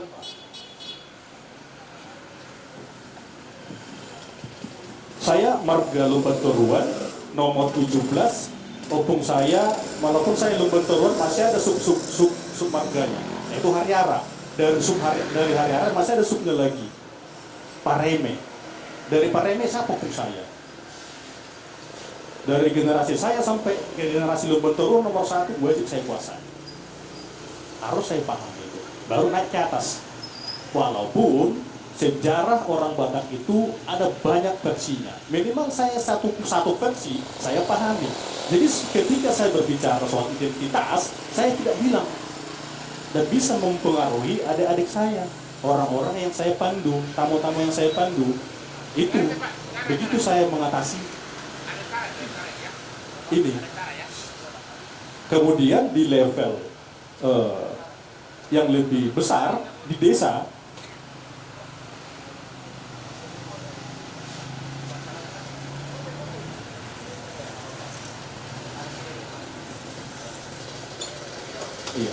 iya, jadi di level kelembagaan saya mengumpulkan anak-anak muda yang terbaik di desa saya itu untuk masuk dalam kelompok sadar wisata, namanya Bot Darwis. Di situ saya mencoba membagikan isi misinya desa itu apa, dari sisi anak mudanya. Terbentuk, makanya sampai ada 4 generasi. Lahirlah tim Bot Darwis Tipang. Itulah yang menjadi sobat saya, mitra saya membangun desa wisata Tipang. Kemudian masuk ke tatanan pemerintahan desa, dinas pariwisata, dan ya puji Tuhan masuk sampai ke Kementerian Pariwisata. Sekarang nama desa Tipang itu ada di meja Kementerian Pariwisata dari pencapaian itu. Itu saya kira solusinya. Kita harus kembali ke individu. Walaupun secara sistem ada, tapi yang penting individu dulu, baru kita berbicara soal sistem. Baik, sedikit banyak itu yang bisa saya sampaikan. Saya Bang Belum Banturuan, kurang lebih yang saya sampaikan itu mohon maaf, dikembalikan ke moderator. Terima kasih. Oke, setelah kita mendengar panjang lebar tentang faktor sosial dan fakta individu yang dikemukakan oleh Bung Gom tadi, mungkin layaknya dengan gugatan-gugatan yang dilemparkan oleh Bung Gom tadi dari para pendengar yang datang hari ini, mungkin bisa kasih semacam tanggapan, semacam pertanyaan atau bahkan pernyataan untuk misalnya bisa terjadi dinamika yang sifatnya tidak satu arah, jadi 2 arah kan. Jadi kalau misalkan tadi mungkin baik Bung Hengki dengan Bung Gom dengan segala realita, tentu kan dalam hidup harus ada sebab akibat hukum itu kan. Ada yang pro dan ada yang kontra, ada yang mendukung, ada yang tidak mendukung. Oke, 1, 2, bisa 3.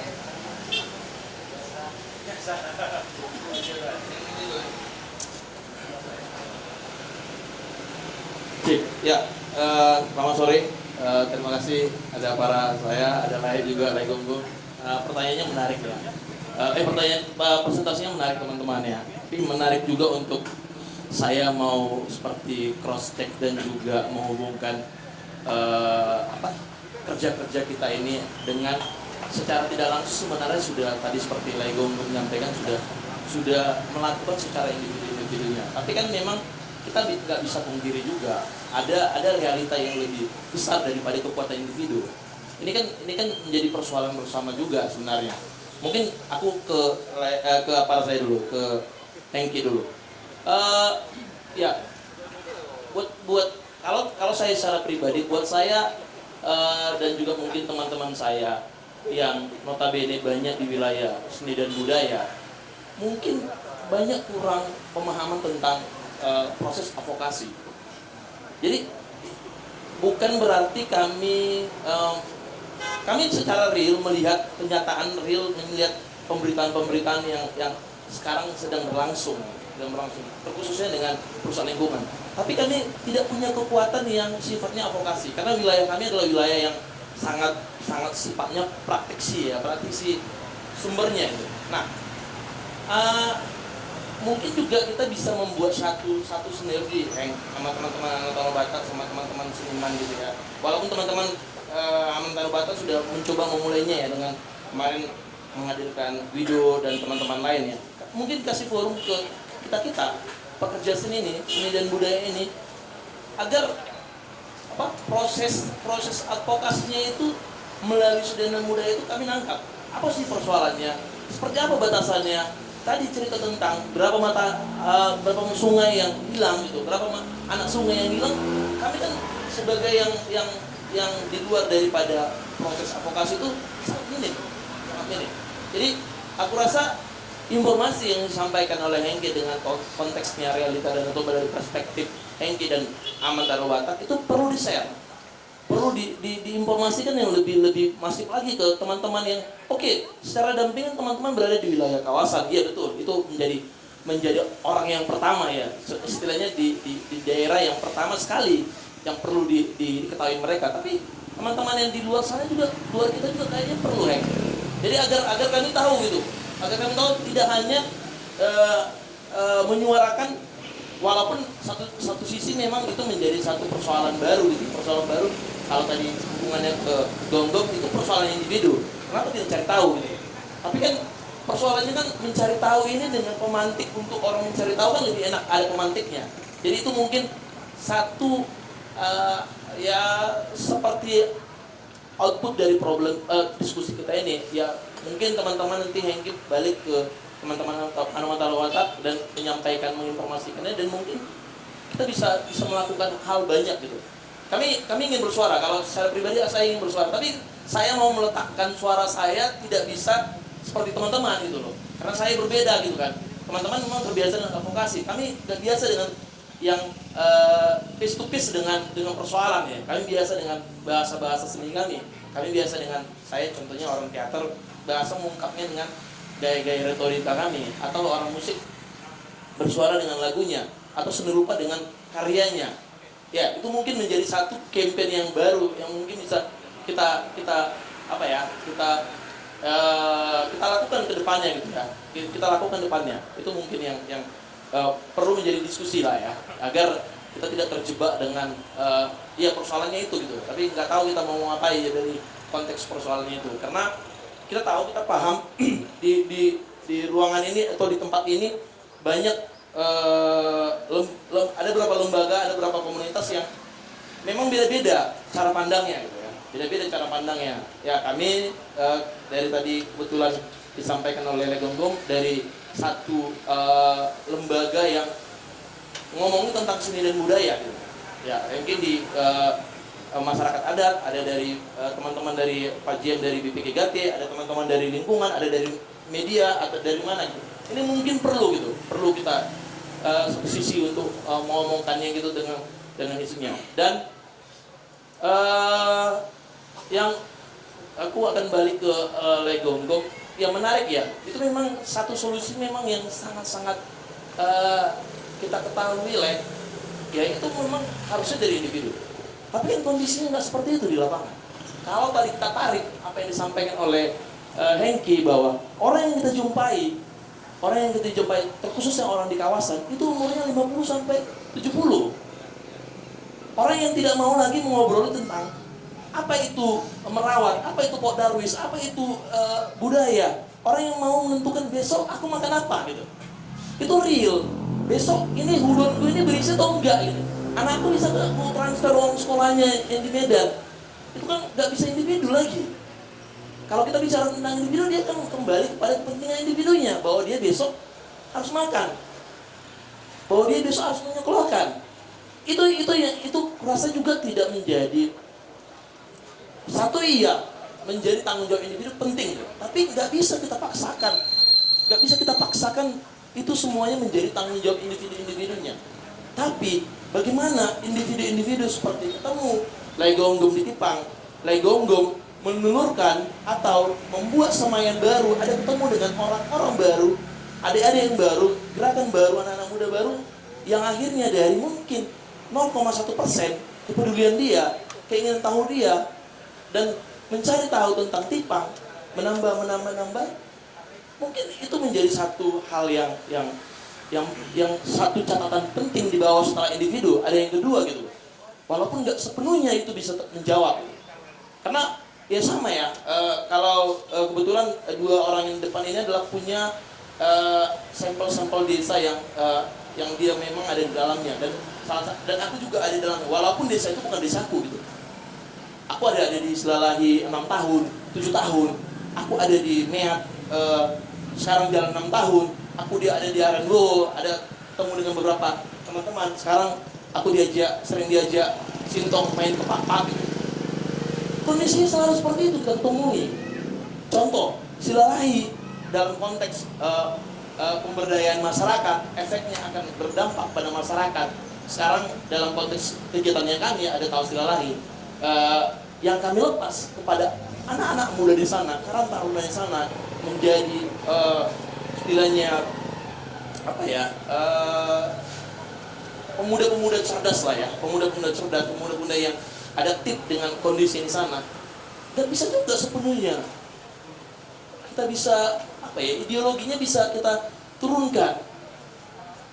Artinya ini memang sangat apa ya, aspeknya sangat dinamikanya itu sangat besar gitu. Kami berusaha, setiap tempat itu kami punya batasan waktu ya. Kalau di RKI itu punya batasan waktu. Kalau orang-orang yang bertinggung dengan RKI pasti tahu. Paling lama kami berada di satu wilayah itu di 5 tahun. Tahun ke-6 kami berusaha, ini sudah estafet, ini sudah meregenerasi orang-orang yang akan melakukannya agar kami tidak jadi kapitalis baru gitu. Tapi ternyata ketika kami tinggal, ya mereka terpengaruh dengan lingkungan yang besar gitu.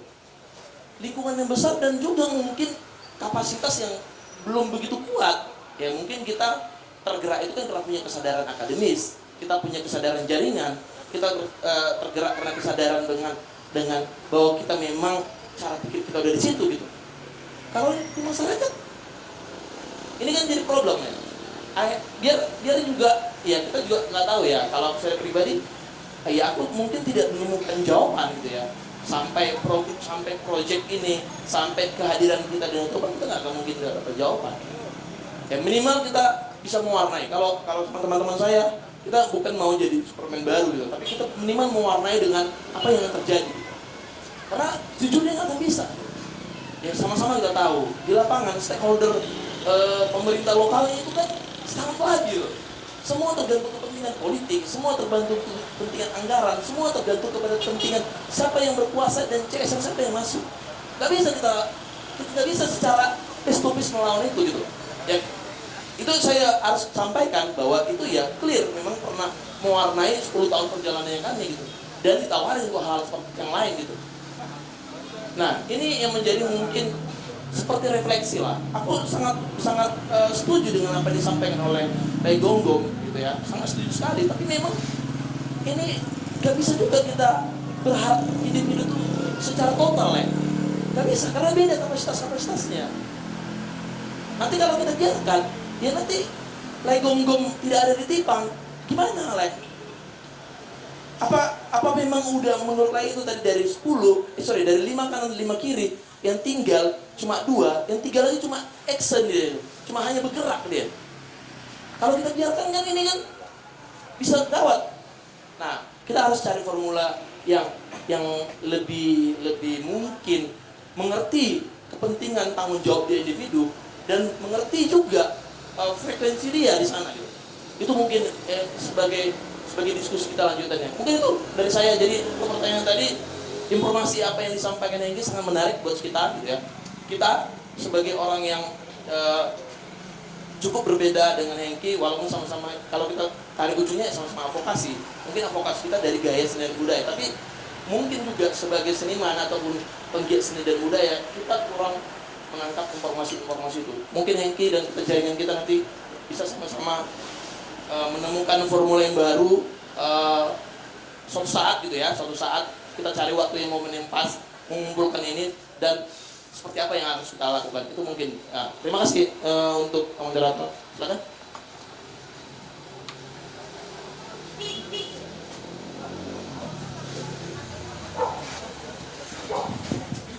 Terima kasih kesempatan ini. Topik kita hari ini yang dalam beberapa sharing adalah tentang geopark. Jadi ya saya sedikit aja untuk saya tujukan aja nih ke Bung Hengki lah. Iya. Jadi geopark ini sebenarnya pemahaman kita dari dulu itu ketika di waktu kita tuh geopark ini dibawa Pak Indio ke kita tanpa sebuah lembaga formal pun, tanpa sebuah badan pun, ini sebenarnya sudah dilakoni oleh ya kalau sejarahnya menurut Pak Indio itu masyarakat di Prancis. Dia udah budaya yang living, bagaimana menghargai lingkungan dan lain-lain. Cuman ini karena dilihat ini sebagai sesuatu yang baik untuk tadi yang disebut memuliakan bumi, diformalkan itu oleh UNESCO. Artinya pun sebenarnya kehidupan kita di dataran tinggi Toba, kalau kita masih melakukan sebuah harmoni dengan alam kita, sebenarnya kita sudah melakoni geopark, itu sudah taman bumi. Nah, yang saya maksudkan di sini, kenapa kita akhirnya mengadop itu kemarin geopark itu sejak tahun 2010, itu tadi memang karena ada hal-hal yang sudah disampaikan oleh Bung Hengki tadi, bahkan juga teman-teman yang lain, ada sesuatu yang perlu dijawab gitu.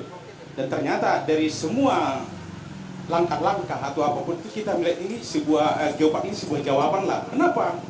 Karena di geopark itu ada salah satu poin penting yang kami pegang, konservasi. Konservasi ya, konservasi itu tidak dalam berbagai aspek.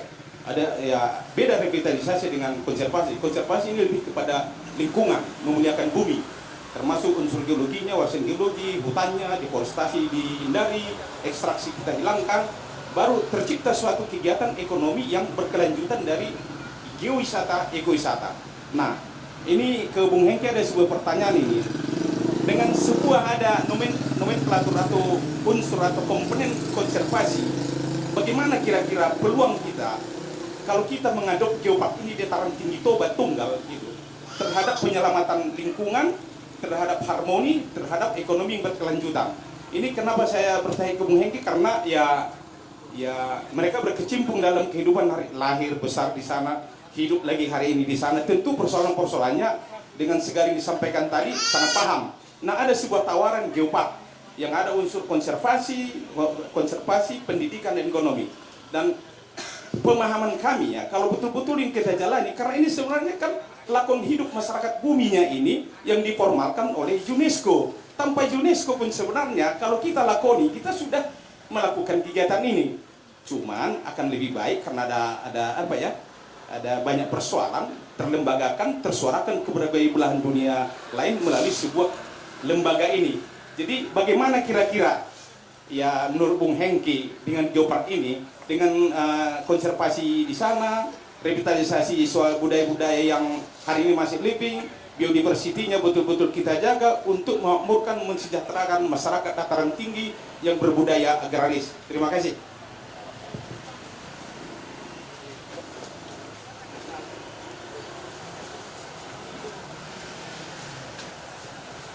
Pindah, biasanya biar nampak semua. Ya, makasih Adinda moderator yang saya hormati, kita semua yang berhadir.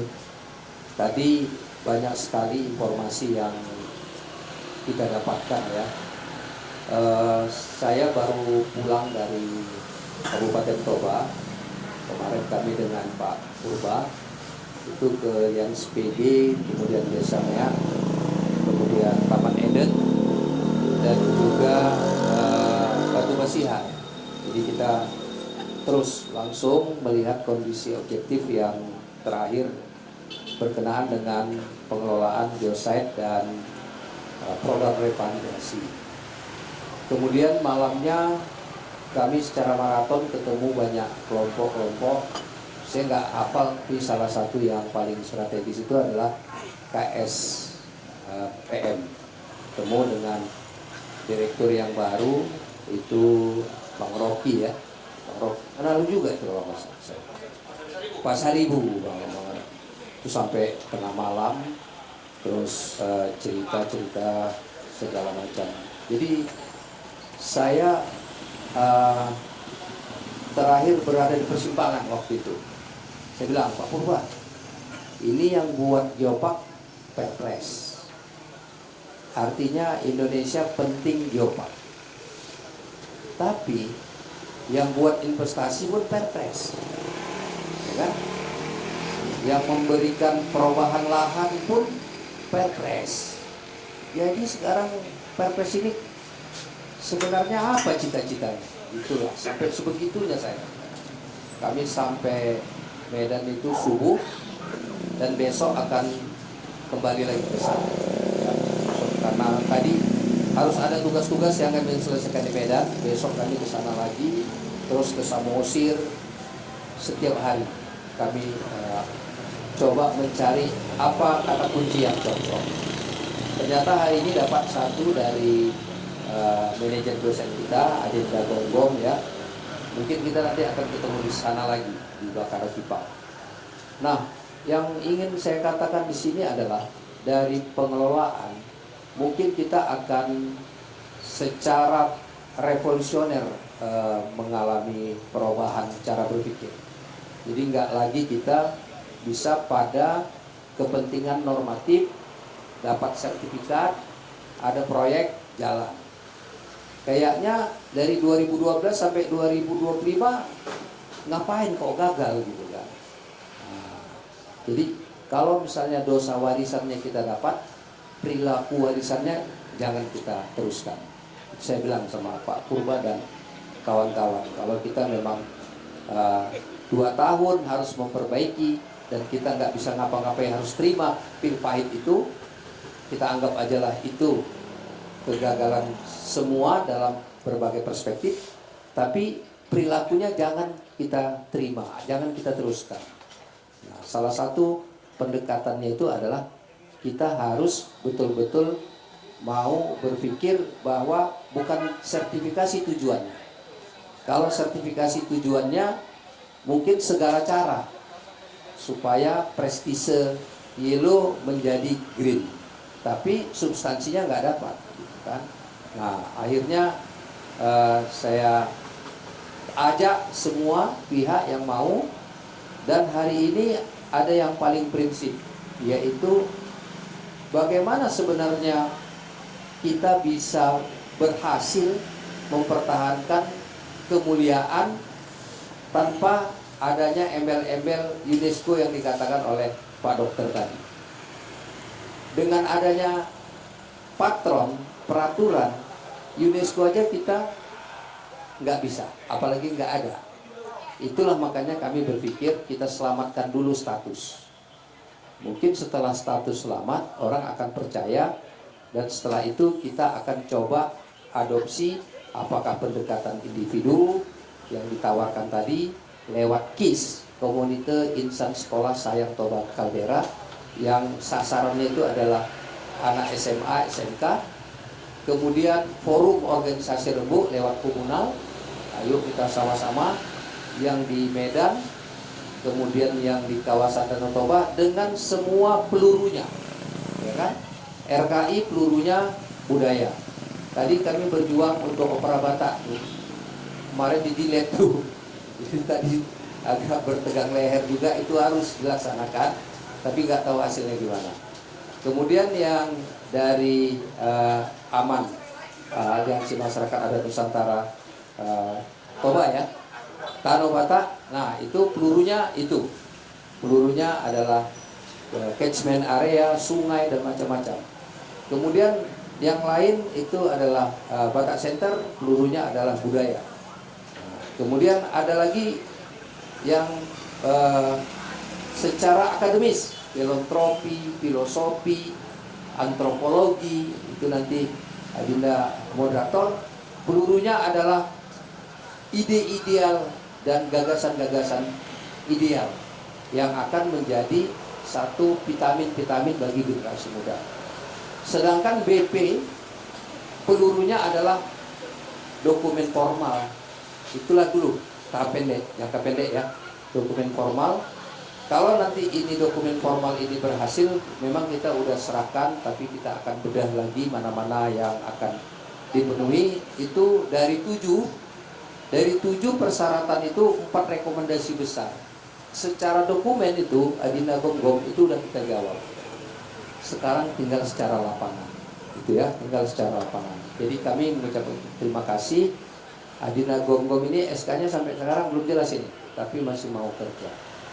Dinda Hengki juga terima kasih, Pak Dokter juga, dan kita semualah yang ada di Medan, yang ada di sana, bahkan yang ada di seluruh dunia, yang punya darah, keturunan, leluhur, apapun namanya, perantauan, bahkan yang tidak punya hubungan pun sama sekali mungkin, juga harus mau benar-benar kita propagandakan bahwa ini sebenarnya kepentingannya itu adalah penyelamatan Danau Toba sebagai sebuah kaldera yang memiliki nilai geologi, biologi, dan budaya yang mungkin saja berdampak ekonomi. Bahkan saya lebih ekstrim lagi. Kalau seandainya nggak punya dampak ekonomi, kenapa? Sampai sebegitunya saya. Kalau memang harus ini lestari. Kenapa? Karena kalau lestari, ekonomi pasti datang. Tapi kalau tidak lestari, ekonomi nggak akan datang. Sampai saya ekstrimnya, kenapa ya harus ekonomi di depan? Kenapa tidak kelestarian di depan? Sampai begitunya. Saya ajak semua yayasan-yayasan yang mengkaji, sampai mengkaji reptil, ular, kadal, biota air, burung, semuanya yang ada di prodi, kampus-kampus, semuanya saya ajak dialog. Ayolah bantu bang, ayolah pak, bantu prof, semuanya saya ajak. Maka saya kalau kesini saya bilang Pak Purba kita harus balik, karena Sabtu itu pasti ada gigitan yang lebih seru lagi, kata moderator. Walaupun besok izin kami harus balik lagi ke sana. Itulah kira-kira perspektif dari BP ya. Kalau memang seandainya kita harus ke presiden rame-rame, kita coba, kenapa? Ya kan? Kita coba gitu. Ya kan? Karena ternyata waktu kami ke Jakarta, kami coba ke Kementerian Pariwisata. Kalau saya lihat lain, kan? Kami coba. Ketika kami ketemu di UNESCO, di Kemendikbud, itu baru nampak dia. Oh, baru jelas. Kebetulan Ketua KNU, Komite Nasional UNESCO untuk Indonesia itu adalah mantan Dubes Indonesia untuk Britania Raya. Jadi memang paradigmanya beda kali ya di dalam moderator. Disitulah saya, oh ini kan gitu, ini bapak ini ya, sampai dia itu berulang-ulang datang ke Danau Toba sebelum dia jadi ketua KNU, hanya sebatas sebagai hiburan bawa keluarga. Dia cerita banyak perspektif. Tapi dia nggak tahu itu, malah itu adalah Toba Caldera, nggak tahu, dia aneh itu. Jadi kayaknya ya kalau memang kami main gitar sendiri, sub sendiri, bubar ini. Saya yakin bubar, gitu ya. Jadi mohonlah dibantu sekali lagi. Kami mohon dibantu. Mari kita sama-sama. Kalau memang ada satu kesempatan, kita ada punya 10 anggota DPR RI Dapil Sumut 2 yang melingkupi 7 kabupaten. Kita punya 4 anggota DPD RI. Kita juga agendanya Inpres, Perpres, entah apalah namanya, super prioritas. Kita juga ada undang-undang perlindungan konservasi. Kenapa ini nggak cocok? Kan? Geopark, tapi ada Inpres investasi. Geopark, tapi ada izin pembabatan, kan gitu kan? Ini sebenarnya nanti kita lihat aturan-aturan ini kok berbenturan satu dengan yang lain, gitu ya. Nah, misalnya di satu sisi anak-anak sekolah nggak boleh pegang handphone, tapi di sisi lain literasi digital harus ditingkatkan. Jadi yang mana yang mau kita pilih? Seperti itu juga kita, gitu kan? Ya udah, kami nggak mundur, maju terus, ya kan? Walaupun kami itu payungnya adalah pemerintah, tapi jiwanya juga kami harus tetap jiwa masyarakat. Itu yang penting sebenarnya, yang dikatakan oleh Gonggong tadi harus diraih. Ya, saya kira itu pandangan kami untuk hari ini. Kita tetap komit untuk mewujudkan dan merealisasikan apa yang ingin kita capai. Tahap 1 kita kejar green dulu. Itu soal remeh-temeh. Yang kedua, pendidikan berkelanjutan. Yang ketiga baru pelestarian dan kemuliaan. Mungkin demikian, terima kasih. Kami kembalikan ke moderator. Horas, menjua-jua. Tolong dibantu dulu. Kalau Toba Caldera jawabnya di Green Card. Toba Caldera. Nggak semangat. Oke. Mungkin sebagai karena juga udah jam hampir 6:30 kan, kita mau berbuka puasa, jadi sekalian sebagai mungkin sebagai penutup sekaligus closing statement dari dua narasumber, Bung Hengki dan Bung Gonggong, menyikapi dinamika yang terjadi. Mungkin karena keterbatasan waktu nih, ya kan. Jadi masing-masing narasumber closing statement itu 10 menit dan langsung direct aja langsung dari sana. Terima kasih. Ya, terima kasih Bang. Sekaligus juga menanggapi apa yang disampaikan oleh Bang Ojak tadi. Memang ini menjadi kerinduan tersendiri ya Bang, maksudnya mungkin gaya advokasinya Ahmad, SPPN, semua ini kan selama ini udah pastinya main dompraknya dia kan. Memang udah ahli mungkin kita dalam berperan di situ, ya kan? Walaupun ya kita akan mendapat risiko besar sebetulnya terkait itu ya kan. Tapi karakter itu udah ada sebetulnya. Tapi justru itu yang menjadi keresahan tersendiri sama aku ya, bahwa ada satu memang tokoh dari Cina, Mao Zedong, yang menjadi inspirasi ketika perlawanan ini dibalut dengan kesenian, dia akan sampai kepada hati, hati-hati. Tapi ternyata kita lihat, ya sebagai tontonan aja rupanya kan. Makanya di situ menurutku yang disampaikan Bang Ojak tadi cukup menarik Bang, bahwa kita juga selama ini mencoba ya kolaborasi, melibatkan teman-teman seniman, bagaimana menyampaikan suara-suara keresahan ini gitu kan, dan tentu juga berefleksi soal kondisi kita saat ini. Dan aku siap untuk itu Bang, dan itu menjadi hal yang perlu kita lanjuti dengan serius menurutku ya. Nah, terkait tadi Bang Dr. Robert soal nomenklatur konservasi. Nah, tapi saya ingin berangkat dulu soal konservasi. Jadi konservasi ini memang bayangan kita akan melindungi, justru di satu sisi ada juga nilai konservasi ini justru dia menghambat kita ke dalam gitu kan. Seperti saat ini banyak status-status hutan kemenyan di dataran tinggi Toba itu ditetapkan dia jadi konservasi. Akhirnya petani-petani kemenyan ini dia dilarang masuk ke dalam karena statusnya itu konservasi. Sementara dia dari situnya hidupnya kan. Nah ini menjadi dilema juga ini soal konservasi ini kan. Nah tapi memang seperti yang disampaikan oleh abang itu tadi, pertanyaannya menurutku bisa dia ketika ada nomenklatur atau kebijakan yang didorong untuk melindungi ini, ya bisa aja kan.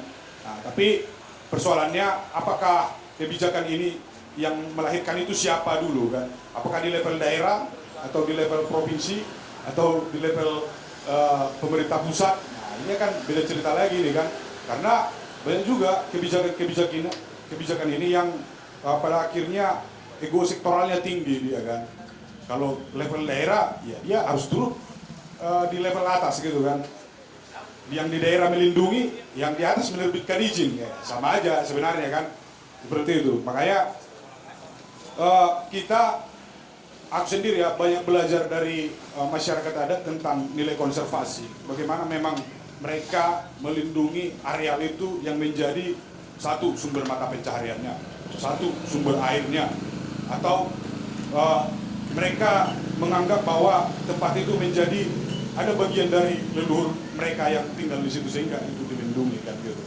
Nah, kalau membicarakan Danau Toba, tempat-tempat bersejarah ini, ya pasti kalau menurutku ya, kalau memang dia terhubung dengan leluhurnya, ya dia akan menghargai itu sebagai tempat yang memang dia sakralkan atau jaga gitu kan.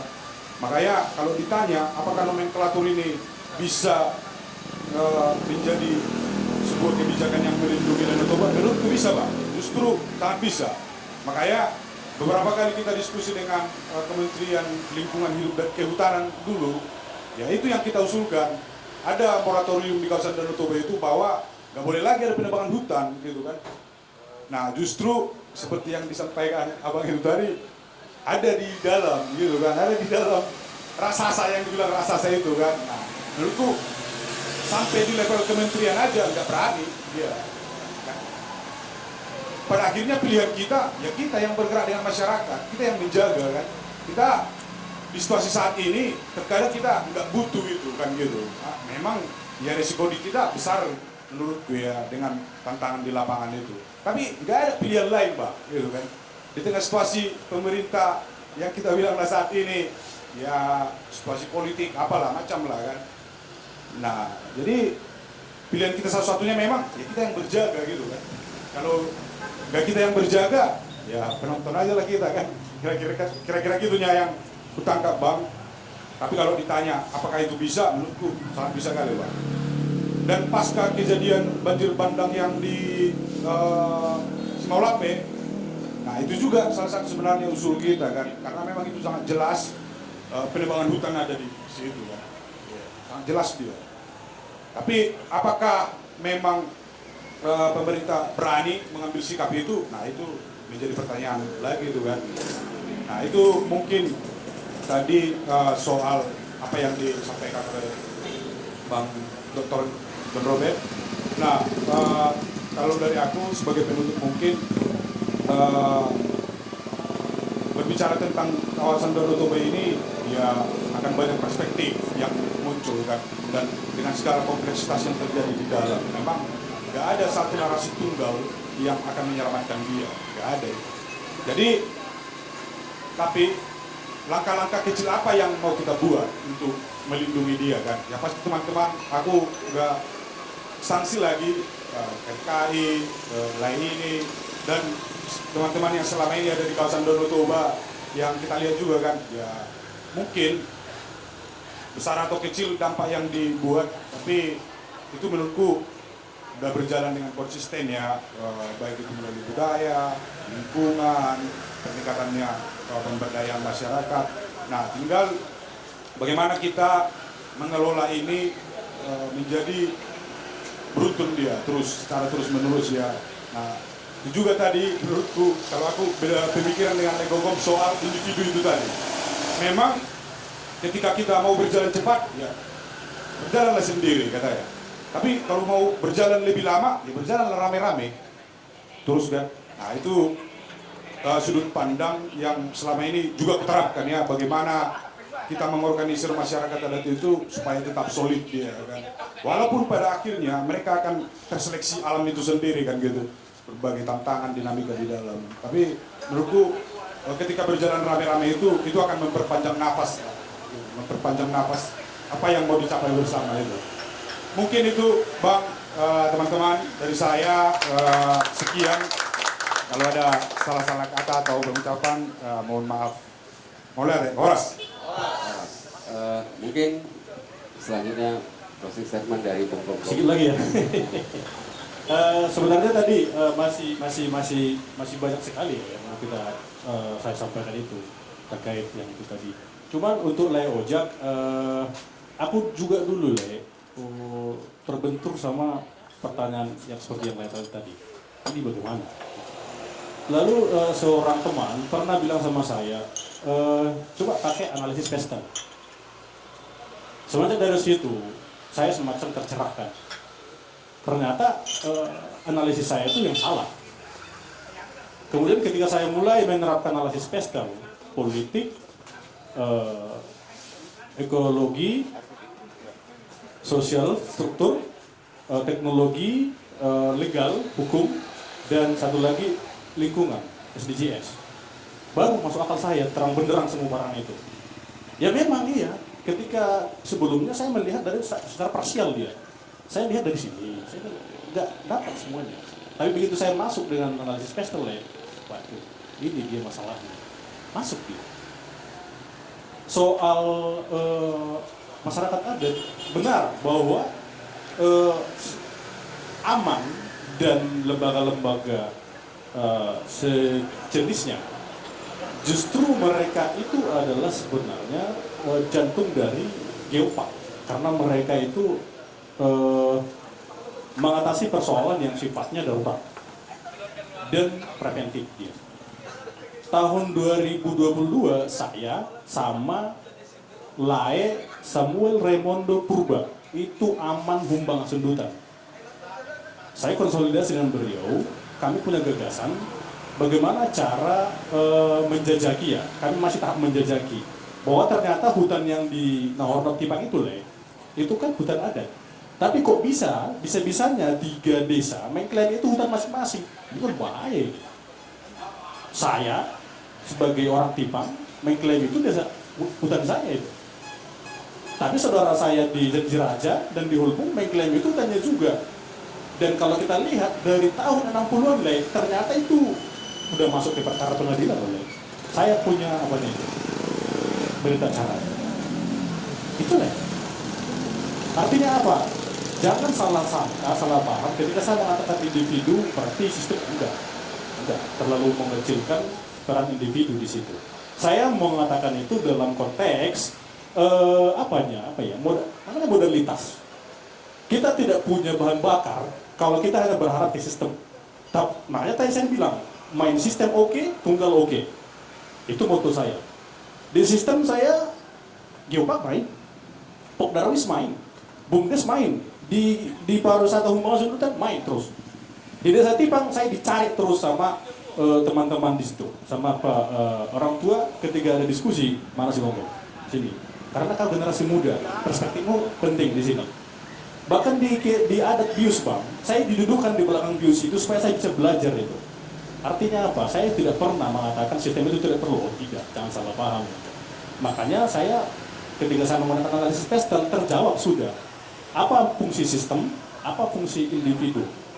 Itu dia. Soal aman, saya kerjasama dengan Aman tahun 2022. Samuel Tremondo, lain bisa cek.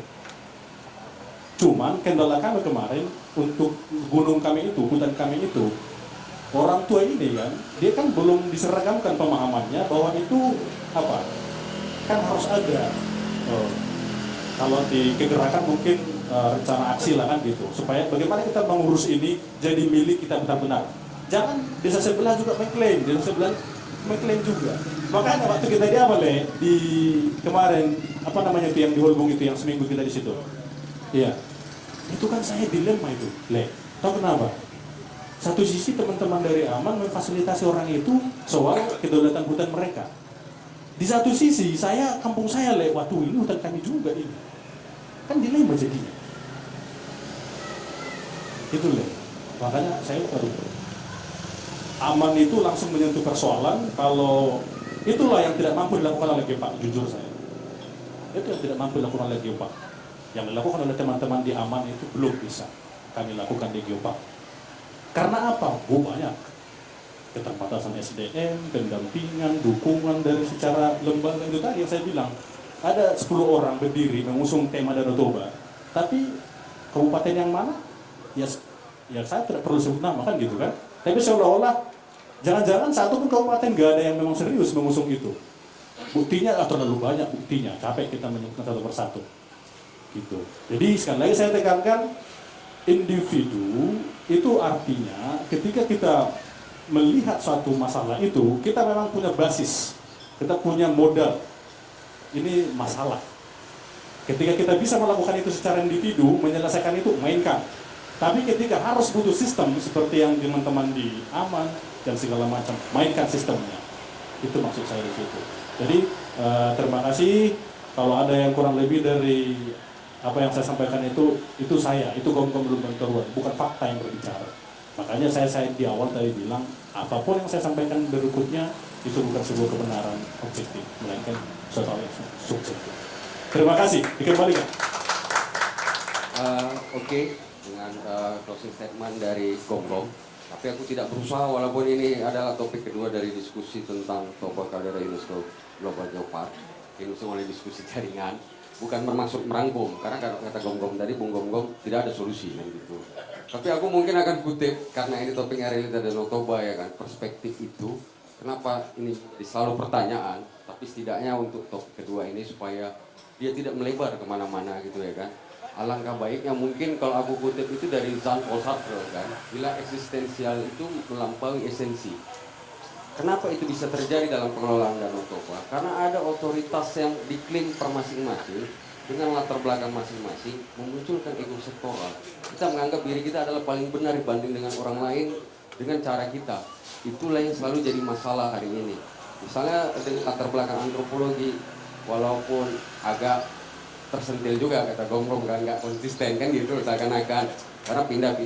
Tapi masalahnya ada persoalan di kognisi yang hari ini kita nggak pernah selesai. Masalah eksistensi kita itu melalui esensi yang mau kita buat itu pun dengan label misalnya katakan taman bumi dengan geopark, itu kan kita nggak memahami. Karena kita punya yang disebut dengan local knowledge, kearifan tradisional kita menyebut Danau Toba itu adalah danau, bukan sebagai kaldera. Itu kan adalah temuan geologis yang coba dihantam masuk ke dalam ranah kebudayaan atau culture yang dibenturkan, menghilangkan nilai dari esensi itu. Jadi ketika misalnya kita bilang atau macam Pak GM tadi bilang, oh ini strata, misalnya tata perundangan dan hukum mungkin sebagai penutupnya juga, kita kan selalu kebiasaan melanggar. Maksudnya ada undang-undang yang paling dasar itu dalam Undang-Undang Dasar 45, kebebasan berserikat dan berpendapat itu dijamin. Tapi dalam prosesnya, dalam konteks Danau Toba, tak pernah ada jaminan itu. Ada perda atau ada dari 7 kabupaten kota yang tidak pernah sampai hari ini bergerak untuk menyusun misalnya rancangan masyarakat adat. Kita tahu itu realitanya. Atau tiba-tiba karena pariwisata kenapa didorong jadi perda? Karena bisa menantang uang. Tapi kita nggak lihat dampaknya, apa yang akan terjadi ke depan kalau uangnya udah datang. Begitu juga misalnya dengan yang ekologi mau mendorong sebagai moratorium. Terus kalau udah hijau semua ini kenapa gitu? Jangan pula kita tiru pemimpin kita bilang ya kan, sawit pun hijau.